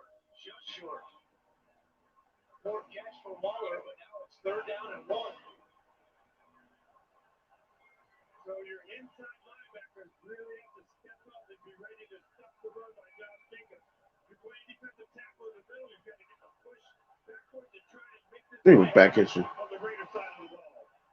Don't step out of bounds. I mean, not out of bounds. So don't step outside. Oh, false start. Yeah. So 31 becomes 36.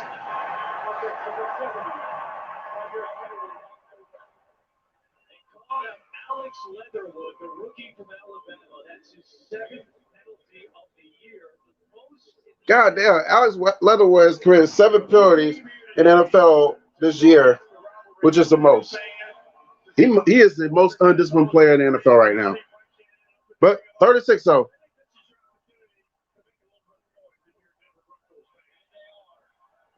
Come on, gotta get the stop. Do not let him get 6 yards. Nice run by Zeke though. Wow. Well, so much for that.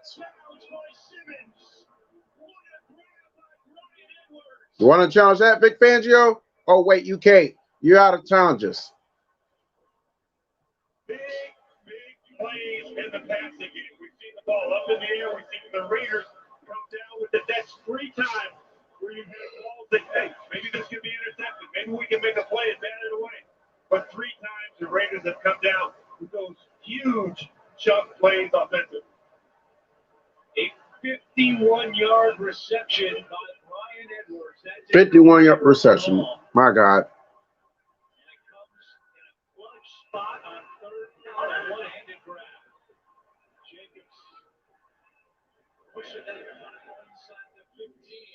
This is the same Vegas Raiders team that only scored 9 points against the Bears last week. So yeah, they got no problem with the Broncos today.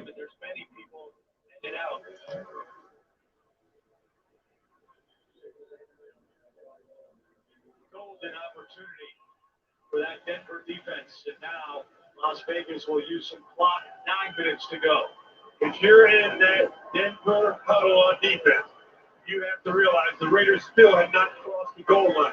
We have a chance to take the ball away. You got to be able to have that mentality when you need to play defense and you need to come up with a huge play.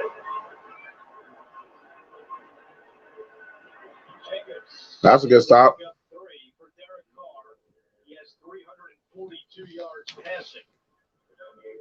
It's the 29th time in his career that he's thrown for 300 yards, and 4 of them have come this season. Well, he started the season off after 3 weeks, averaging 401 yards per game. All right, so 3rd and 3. 2 weeks in a row, 201 yards passing. Looks like he's on that good run again right now.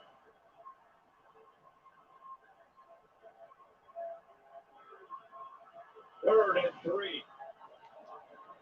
Play fake. Carr. Get him. Oh, he dropped it. 4th down. They're going to take a field goal. That also incomplete, stops the clock. So that's a bonus there for the Raiders. And now the Broncos round. Now comes the kicker, Daniel Carlson.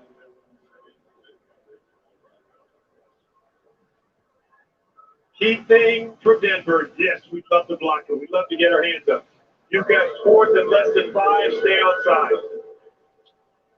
Carlson back in his home state. He grew up in Colorado Springs. Missed from 43 earlier. This one is from 30. Come on, missed it again. Made it 34-17. Derek Carr with a clutch. And that may be it. The field goal makes it 34-17.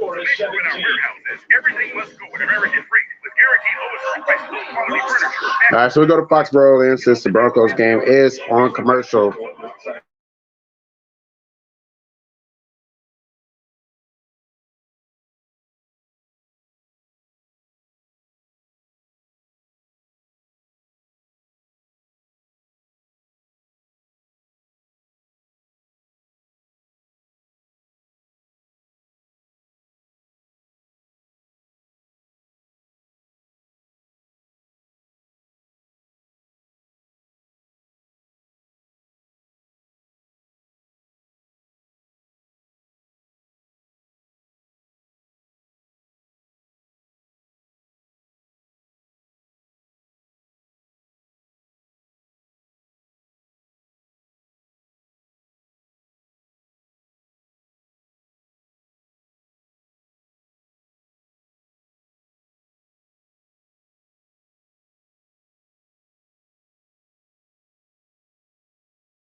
Bless your heart, Eric.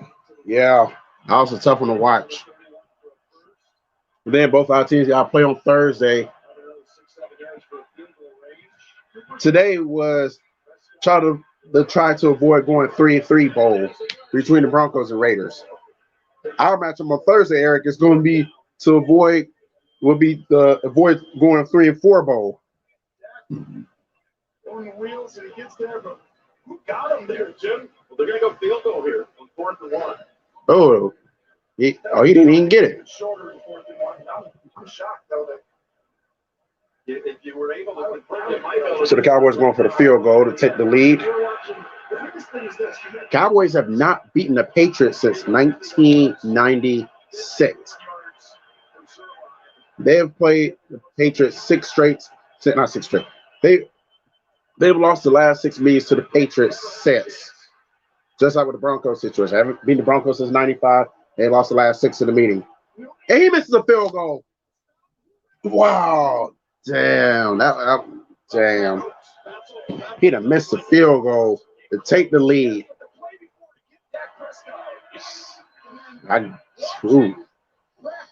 Woo. Patriots get a first down. It's over with.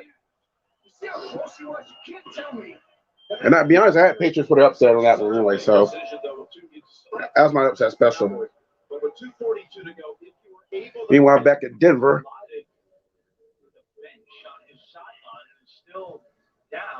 Uh-oh, got injured. Andrew, see that tarp that's on the sideline?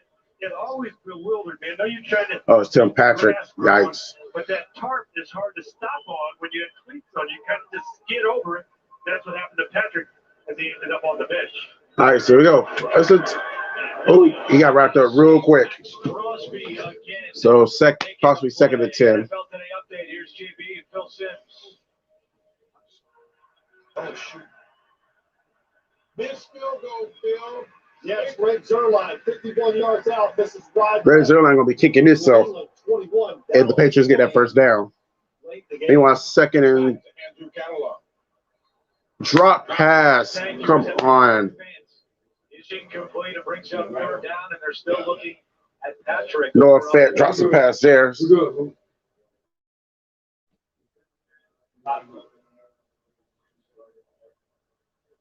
Fangio. Fangio's defense allowing 34 points today. That is a season high in the last 3 games. Your season's getting hotter by the week, dude. To Pittsburgh. And now this one today. 3rd and 10. We got to make some serious changes soon. Bridgewater goes deep. I knew that was going to happen. I had a bad feeling once it launched. Once it lunged, I knew it was going to be intercepted.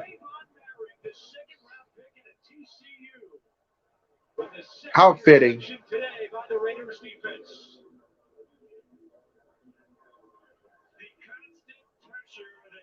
Bridgewater has faced all day long as a result of that play.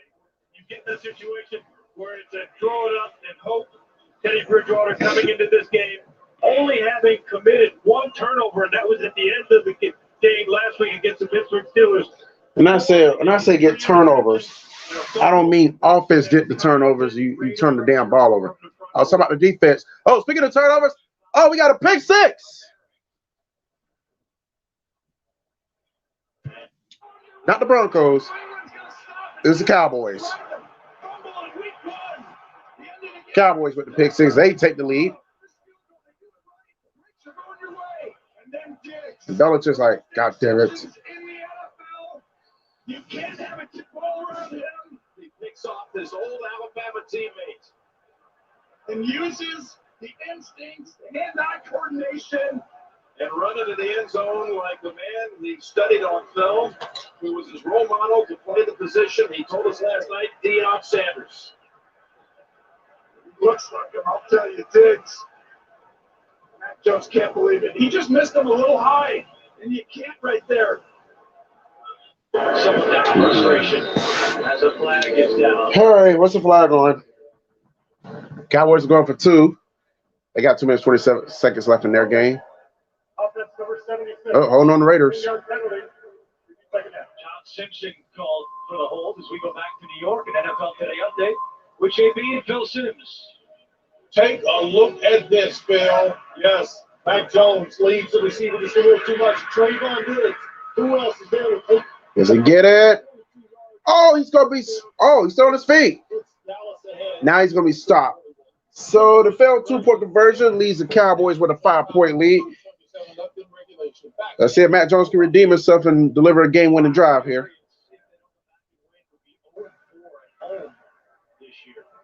Dang, 0-4 at home for the Patriots? I never thought I'd see that day. At least you didn't get a stop there. There, and Broncos fans are joining in the frustration that Amanda said the team is experiencing. Alumni weekend, you got your big rival in town, meeting in the regular season for the 122nd time. And the Bronco fans are leaving. I would stay, but I don't even know how to feel about this, or I really don't. Raiders who have played inspired football today.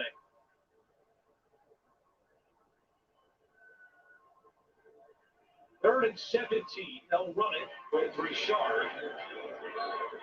Shelby Harris on the tackle. Hey, Shelby Harris, I haven't heard your name all day either. When you look at the Broncos this year, getting off to that 3-0 start, everything looks great. Defense is playing well. Teddy Bridgewater is taking care of the football. Now a 3-game slide. And after this, a 3-week road trip where you're on the road 3 weeks in a row.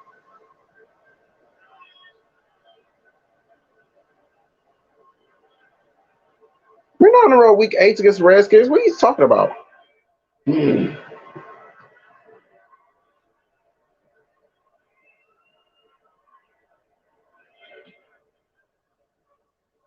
Cole punt, Spencer, fair catch at the 13-yard line. 4:03 to play. And there was just one timeout remaining. Rich Bisaccia has said that he did text with John Gruden this week. Did not want to share what those two said, but as Bisaccia told us, John Gruden changed his life. He gave Bisaccia his first job in the NFL. He's with John for 11 seasons. As we pointed out before. Oh, snap! And it's got a Patriots touchdown. Man, this game is getting a lot of interest over there at Foxborough.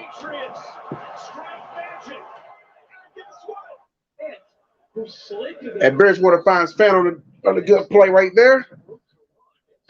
Maybe too little, too late. So, touchdown, Patriots. Man. These final 2 minutes going to get a lot of interest in Foxborough. Here you get a ball to Fant where he's running wide open, but he has to go to the ground to make that reception. Bridgewater, quick pass over the middle to Sauber. All right, found someone on that play. Third catch today. The clock continues to tick. Sauber, excuse me. We see his again. This does see nice to see Sauber getting a little bit of action too. 3 minutes left in the game. This game's already over. Raiders won. We're just trying to get another garbage touchdown just to make the game respectable.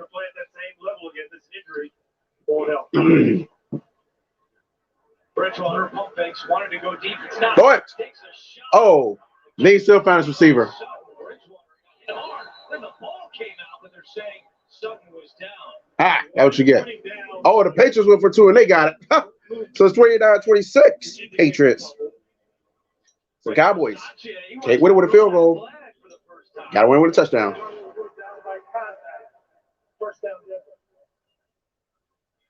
That knee was down. Oh, now you see it in slow motion. You're so confident. He still threw the flag. I'm not sure if you can challenge down by contact, though, can you? I don't think you can. Bisaccia told us he's a big Yankees fan. That was a slider, right? He's friends with Joe Girardi. Those two talk quite a bit. Bisaccia told us a number of coaches reached out to him this week. North Turner included. Las Vegas is telling me going to the field if the runner was down by contact before the ball came loose. We will review the play. Bisaccia throwing the flag. Looked like the knee was down. Take a look at that right knee. The ball is coming in there. It's not twisting or turning right now. And once he gets down on that right knee, then they're able to pry it out from his arm.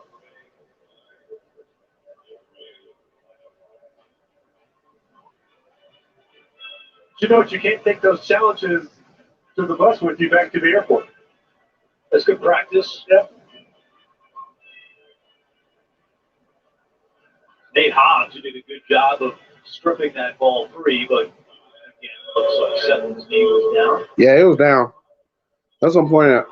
Hobbs was the same player who was involved with Kendall Hinton on the reception on 4th down. Gene Steratore is with us. How do you see it, Gene?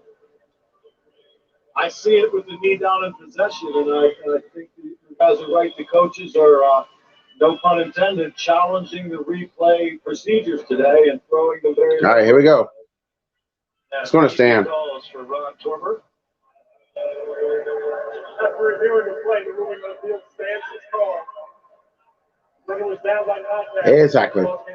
Raiders recharge their first timeout. Their first timeout of the half and their first challenge of the game. Now watch how fitting if the Raiders were to challenge another play and they lose that one. That would be fitting for this game in this rivalry. Excuse me.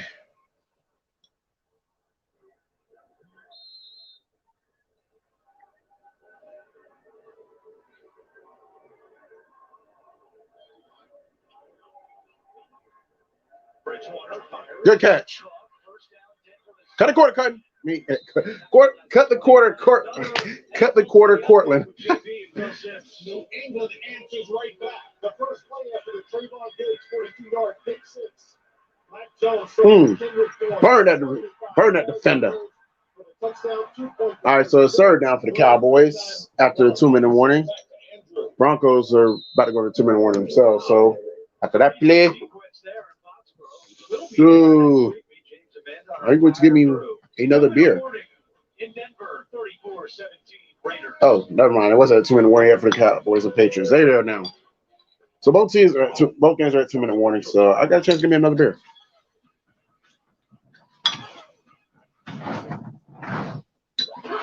Have you tried these yet? Bud Light Seltzer Retro Time, the loudest flavors ever. This is Antonelli's Cheese Shop. And we're the Antonelli. Do good, eat good. That's our mission. We chose our new Spark Cash Plus card from Capital One because it gives us unlimited 2% cash back on everything we buy. And it has no preset spending limit, so our purchasing power adapts to our business needs.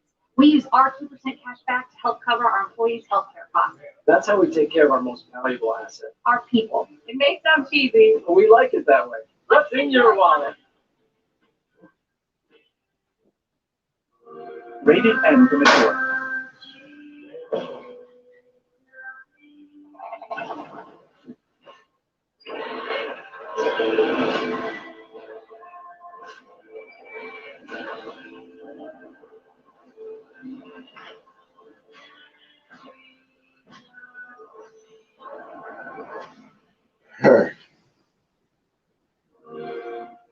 Play it day one with Xbox Game Pass. I need a Mocha Crunch Blast, please. I'm on the Mocha Crunch. We're gonna need more espresso shots. Order up.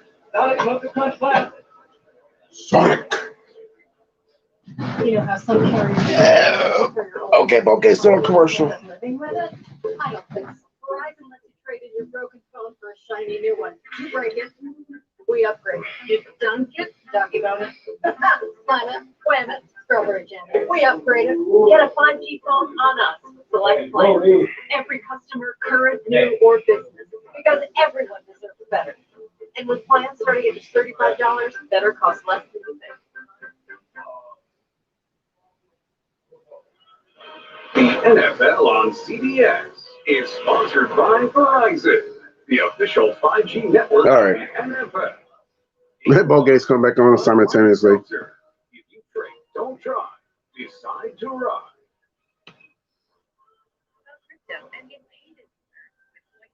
Ski season here in Colorado. 2 minutes to go. There's Mike Mayock, GM of Las Vegas. Very eloquent in his press conference on Wednesday. They did a great job. All right, so 2nd and 4, Broncos are in the red zone. For the rest of the week for the Raiders. 2nd and 4. Oh, there we got some movement. Oh, a bobble, but he catches it. Cortland Sutton.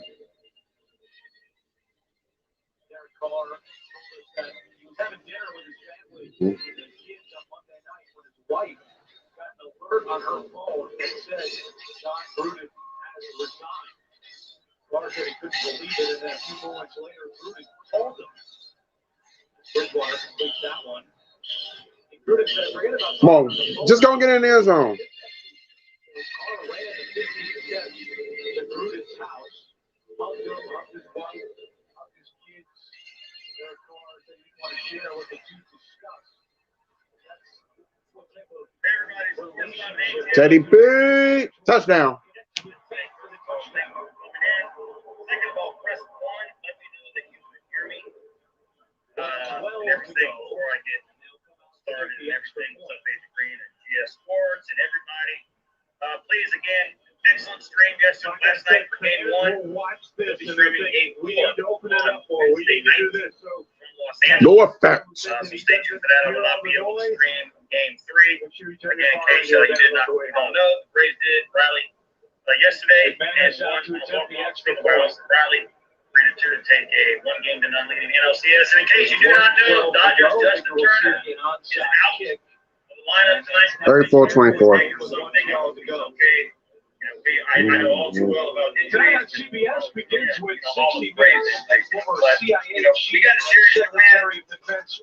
We're not going to feel sorry for them. They got a series of wins. They're not going to feel sorry for us. So it is what it is. Subscribe to the channel on that 2730 or something like that. Working my butt off to get 3,000 subscribers and then beyond. Please, everybody, comes in here every day. Oh, we're gonna play onside kick. Share this out. I still feel like maybe too late though. Subscribe to the channel. And everything. Okay, that seems to hit the like button. That does a lot for the channel. Can we rate A-Fizzle before the game starts? Sure. If you want to, When you're 1 yard behind where the ball's being kicked, it has to be a pop-up kick that just All right. hangs up and lingers in the air, or you can get down and Let's see what happens with this onside kick. receivers are trying to secure the football. Meanwhile, Foxborough still 29-26 in favor of the Patriots. 31 seconds left. Cowboys trying to score a touchdown here. He says, "Today Bengals win 34-11 over." Hit the like button. That does a lot for the channel. Oh, we got it. We got it.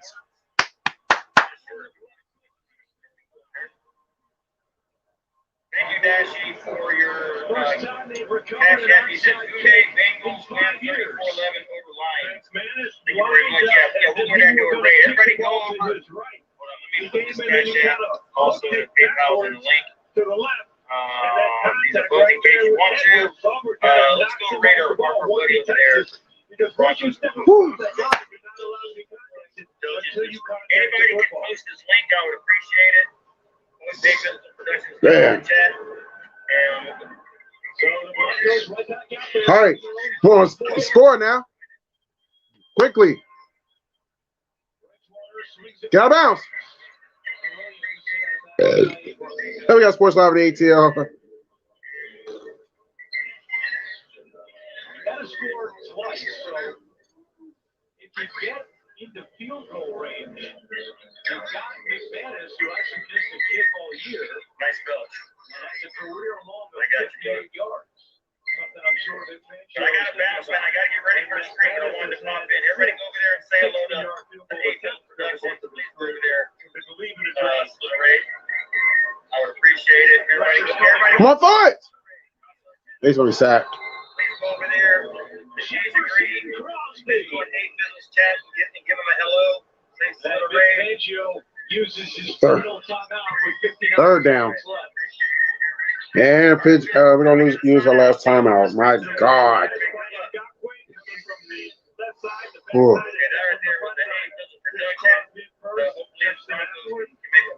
Thank you for the cash app donation, sir. And everything. Congratulations on your fame. Just a nice win by you guys. Third and 16. What's going on, Dashi? What's going on, Merrick Galad? Appreciate y'all for coming by.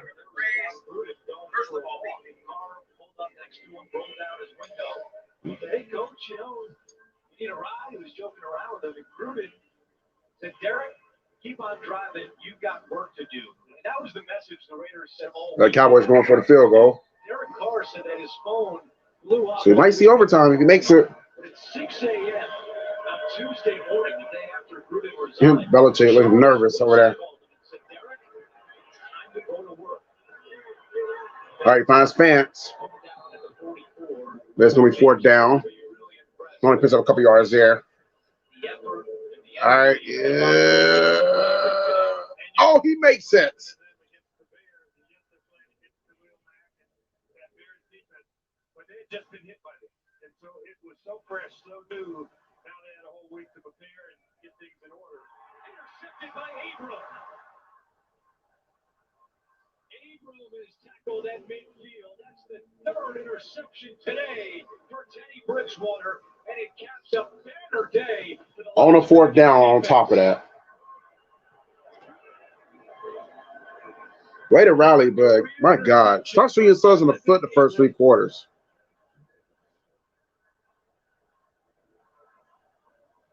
He underthrew that one. Pressure up front.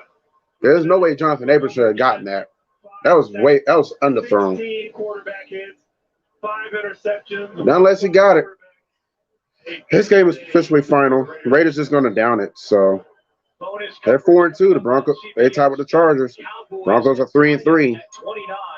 They tied with the Chiefs. We're third. Seconds to go. Rich Bisaccia told us we are forging our identity through adversity. They did that today. 34-24 the final. Let's go to James Brown in New York. My God. That makes me want to damn puke. Thank God that trash is over.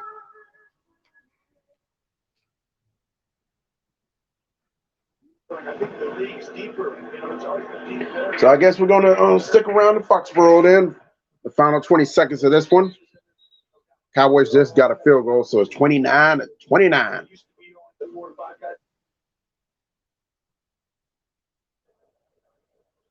Here comes Mac Jones. So they're probably going to go to overtime. They're probably just down and go to overtime. We've seen this year. They got one timeout. Yeah. Oh, they're going to go for it. Okay. They said, win it here.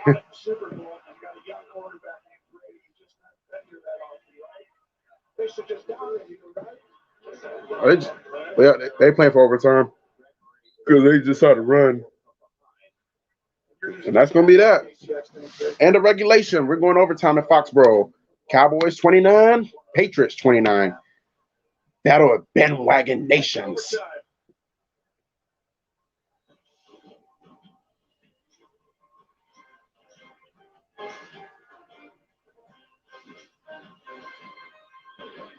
So this is going to be our second overtime of the day and our 10th already in week 6 on this young 1/3 of the way through the NFL.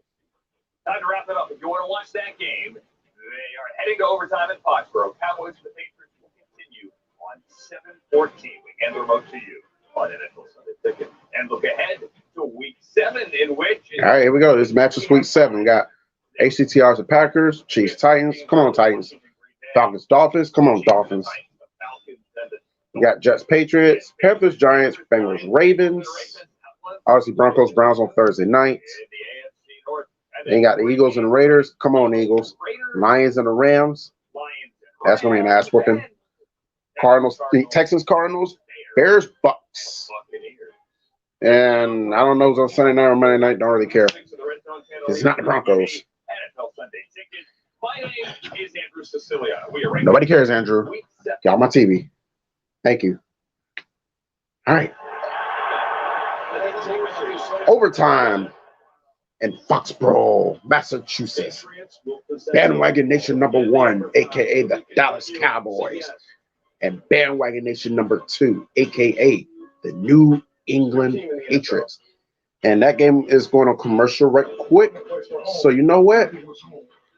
We're going to scope out the Braves right quick. I think that game is getting ready to start up. I think. Let me double check. We're the Lowe's home team. Anyone beyond it. Are you in? Try out for the Lowe's home team today.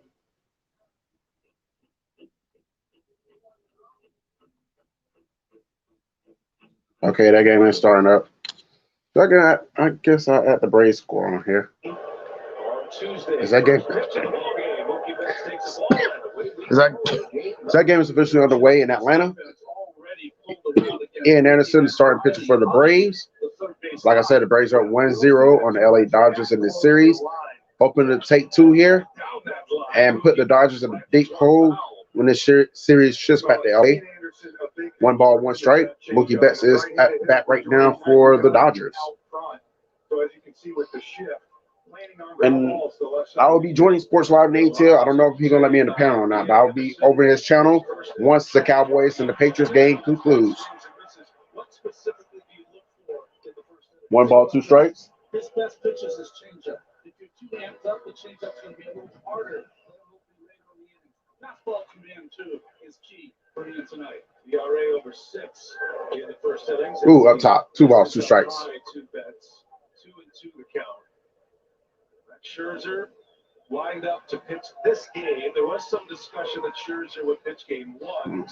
They gave him an extra day. That means the Dodgers have Scherzer, Buehler, and Reyes all lined up for the next. And Betts hits this one up, and that's going to be playable. Oh, not Ozzy, but Dansby couldn't make the catch. So Mookie is going to get the first with no problem.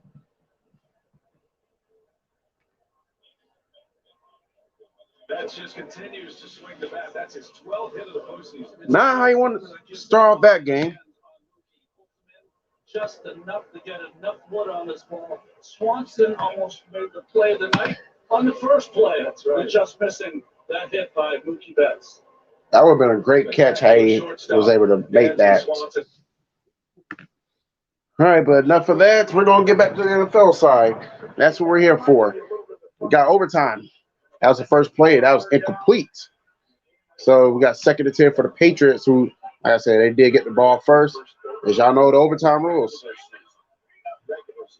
First team score a touchdown wins, but they just say if the Patriots were to get a field goal, the Cowboys had an opportunity to match it with a field goal, or win it themselves with a touchdown. And if the Cowboys get a field goal and it's 32-32, the next 4 wins. Meanwhile, great pressure by the Cowboys. However, if the Patriots don't score, then the Cowboys have an opportunity to win it with either a touchdown or a field goal. As Basham is slow getting up, he's walking off, so that's good to see. He's gonna be okay.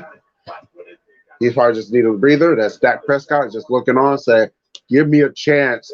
Give me a chance, defense. Dan Quinn, give me a chance."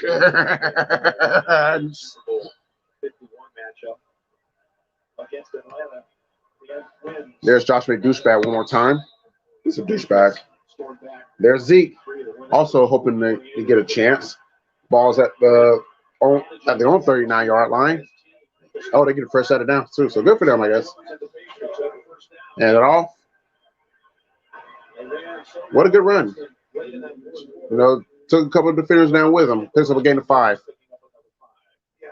So it's going to be 2nd and 5 for the Patriots. We got this female Patriots fan looking all worried. Got Dan Quinn. Like I said, look like he gained some weight in the whole season. I should be laughing, but I just got to do it.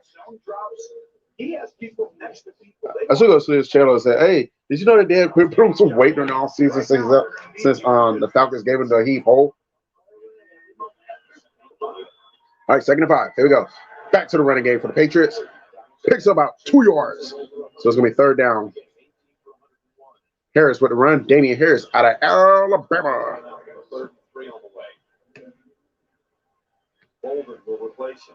Damian Harris with 101 yards today off of 18 carries. 3rd down. Big 3rd down for both teams. Patriots trying to stay alive, hoping to get this win, get to 3-3. Cowboys hoping to get off the field and give their offense a chance to win it. Or their special teams a chance to win it. Or whatever.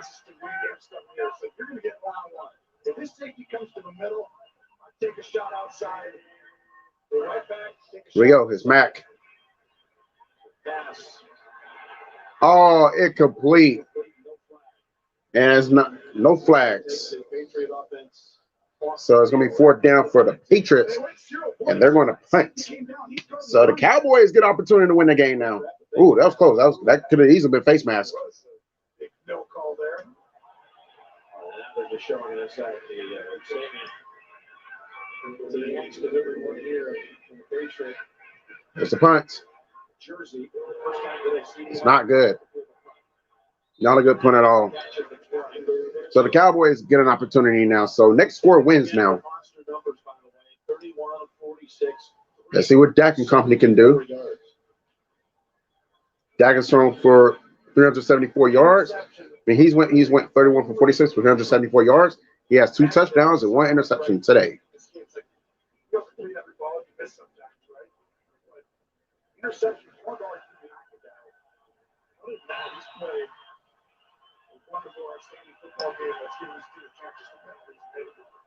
All right, here we go.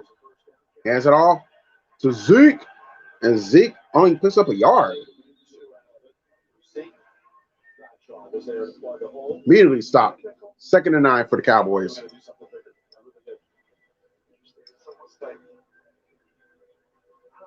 don't know if I'm doing this. Drives when he wanted to, but I don't want that goal. It's first down. You know they got to get people in the game. You know you're getting like one. You still got to wait. You're getting 1 or 2 looks for sure. 4-by-1, Jim. Remember we said they got a lot of people coming across. Here we go, 2nd and 9. Oh, Dak escapes one. He finds. Yeah, look at CeeDee Lamb. He finds CeeDee Lamb on that play before he stopped by McCourty, but not before he gets the first down, though. So when everyone comes across the field, the Dak scrambles around and still gets open. And Lamb's over 107 for 107. And a touchdown. And CeeDee Lamb now is over 100 yards of receiving today. Made it 107 after that catch. Over 500 yards of offense yet again. So fresh set of downs. Ball's on 36-yard line. 6.5 minutes left in overtime. Cowboys a mess for 503 yards today. And we may have a flag. Jack knows it. Parts of the snap. Charge timeout. Oh, timeout. Okay. First. Will be 30 seconds. What do you think they were up to that time? And the Braves are already down 2-0. Down the field. Well, they already gave up 2 runs. They haven't bagged yet, so. Watch. Tell me if this is going to go that way. Is this what you do on a running play, Jim? If you're a wide receiver, go ahead and watch up top. Noah Brown. He's taking it all the way across. They were going to hand off and have everybody block one-on-one and Jordan all the way across the field. Oh, you can't come back and do it again. All right, so fresh set of, oh yeah, still fresh set of downs. Same play, here we go. It's Dak, he rolls out. Finds Schultz, he's going to be tackled. Maybe about 4 yards in that play. Brown was open again. Big adjustment there. Give him 6, so it's a 2nd and 4. I start coming after. You always do right around that 45-50-yard line. If a field goal beats you, can't wait until it's closer to that. It's like they beat you in a touchdown once they had passed the breakthrough stuff. It's like, well, first down beats us most likely anyway. All right, 2nd and 4.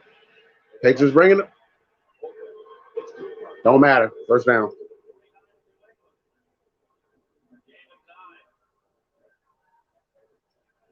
Cowboys are great at running slants versus pressure. Big staple of this offense. Someone's going up and coming right down, and hard people runs out. What's up, Dennis? I don't want to do.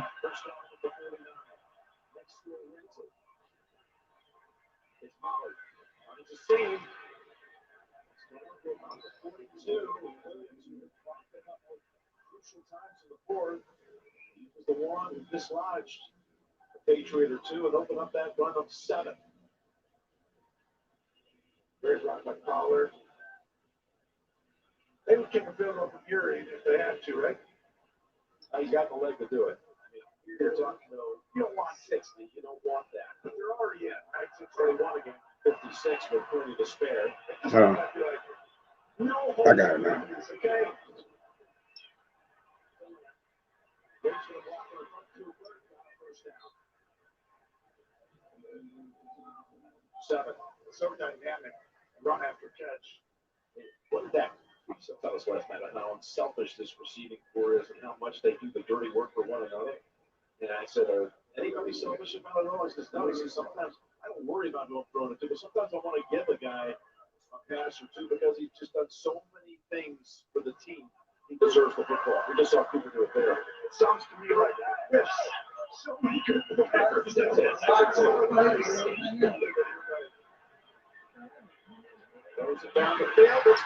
Oh, and that's going to be ball game.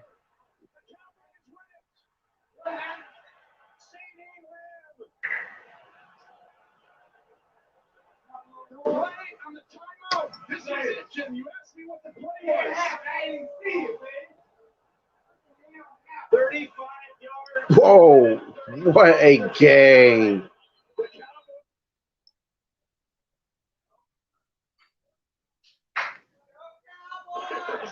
Look at this again. From the 35, Patriots 35, Dak, he goes deep. He finds CeeDee Lamb, and that's going to be your ball game. Cowboys win 35-29 over the New England Patriots. Their 6-game losing streak to them is broken. What, like I said, what a game. This was a great game right here between the Cowboys and Patriots. I enjoyed it. I enjoy every weekend moment. Even when I was going back and forth with the Broncos and Raiders, this was good. And CeeDee Lamb's taunting at the end and say, hey, good night. 2-4. There you go, Patriots. The Patriots have had a couple of very difficult losses to accept. They dropped to 2-4. A group hug in the Jones owners box. As the Cowboys. Big ups to the Cowboys, man. They did the damn thing, man. Took them overtime, but they got it done. You got to give the Jones credit. What they built, Stephen, Jerry, Will McClay, Jerry Jr., that they built a team who can win the whole thing. And it's for real. You saw it. Don't get ahead of yourself about to win the whole thing now. Yep, they were a legit Super Bowl contender. Oh, y'all know what that means. It's going to be uncontrollable and undisputed tomorrow. I just saw that. NCIS Los Angeles and SEAL team. For Tony, Tracy, and Gene. Yeah. Thanks so much. We'll see you next week from Tampa Bay. Thanks for watching the NFL on CBS. That's awesome. Today in the MLB app. So the Dodgers already at 2-0. Park in Atlanta, Georgia. The middle of the battery. Rick Kravitz is more old school. You might have a pitch coach go out there more new Oh, boy. and talk about some analytics. You know what he's saying? Throw the ball over the plate, son. Your stuff is good enough. He's trying to relax him. And now it's Cody Bellinger coming up. Interesting. Dave Roberts yesterday talked a little bit about this matchup with Anderson and Bellinger.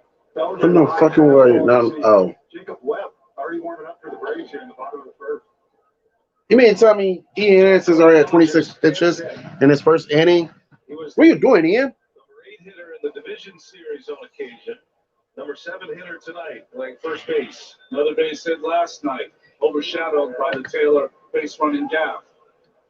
That was a pinch hit appearance by Bellinger. Come on, get the last out. Stop playing around. 6 for 18 in the postseason as Bellinger after a dreadful season during the regular season.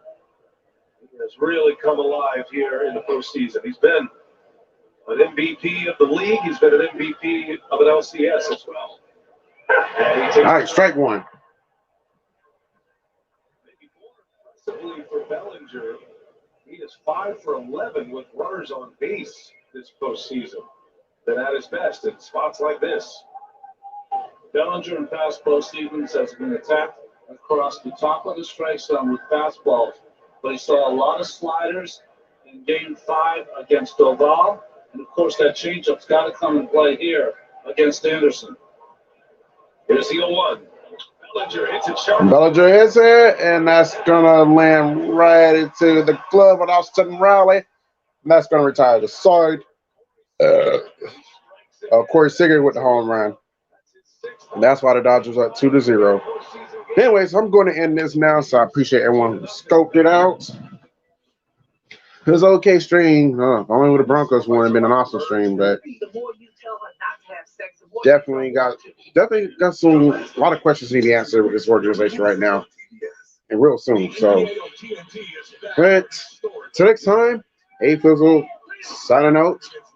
I'll holler at y'all later. I'm gonna watch the Braves. I'm gonna be on Sleeter's channel, so if y'all watch this during the Braves game, join me over there on his channel. That's where I'm gonna be. We out.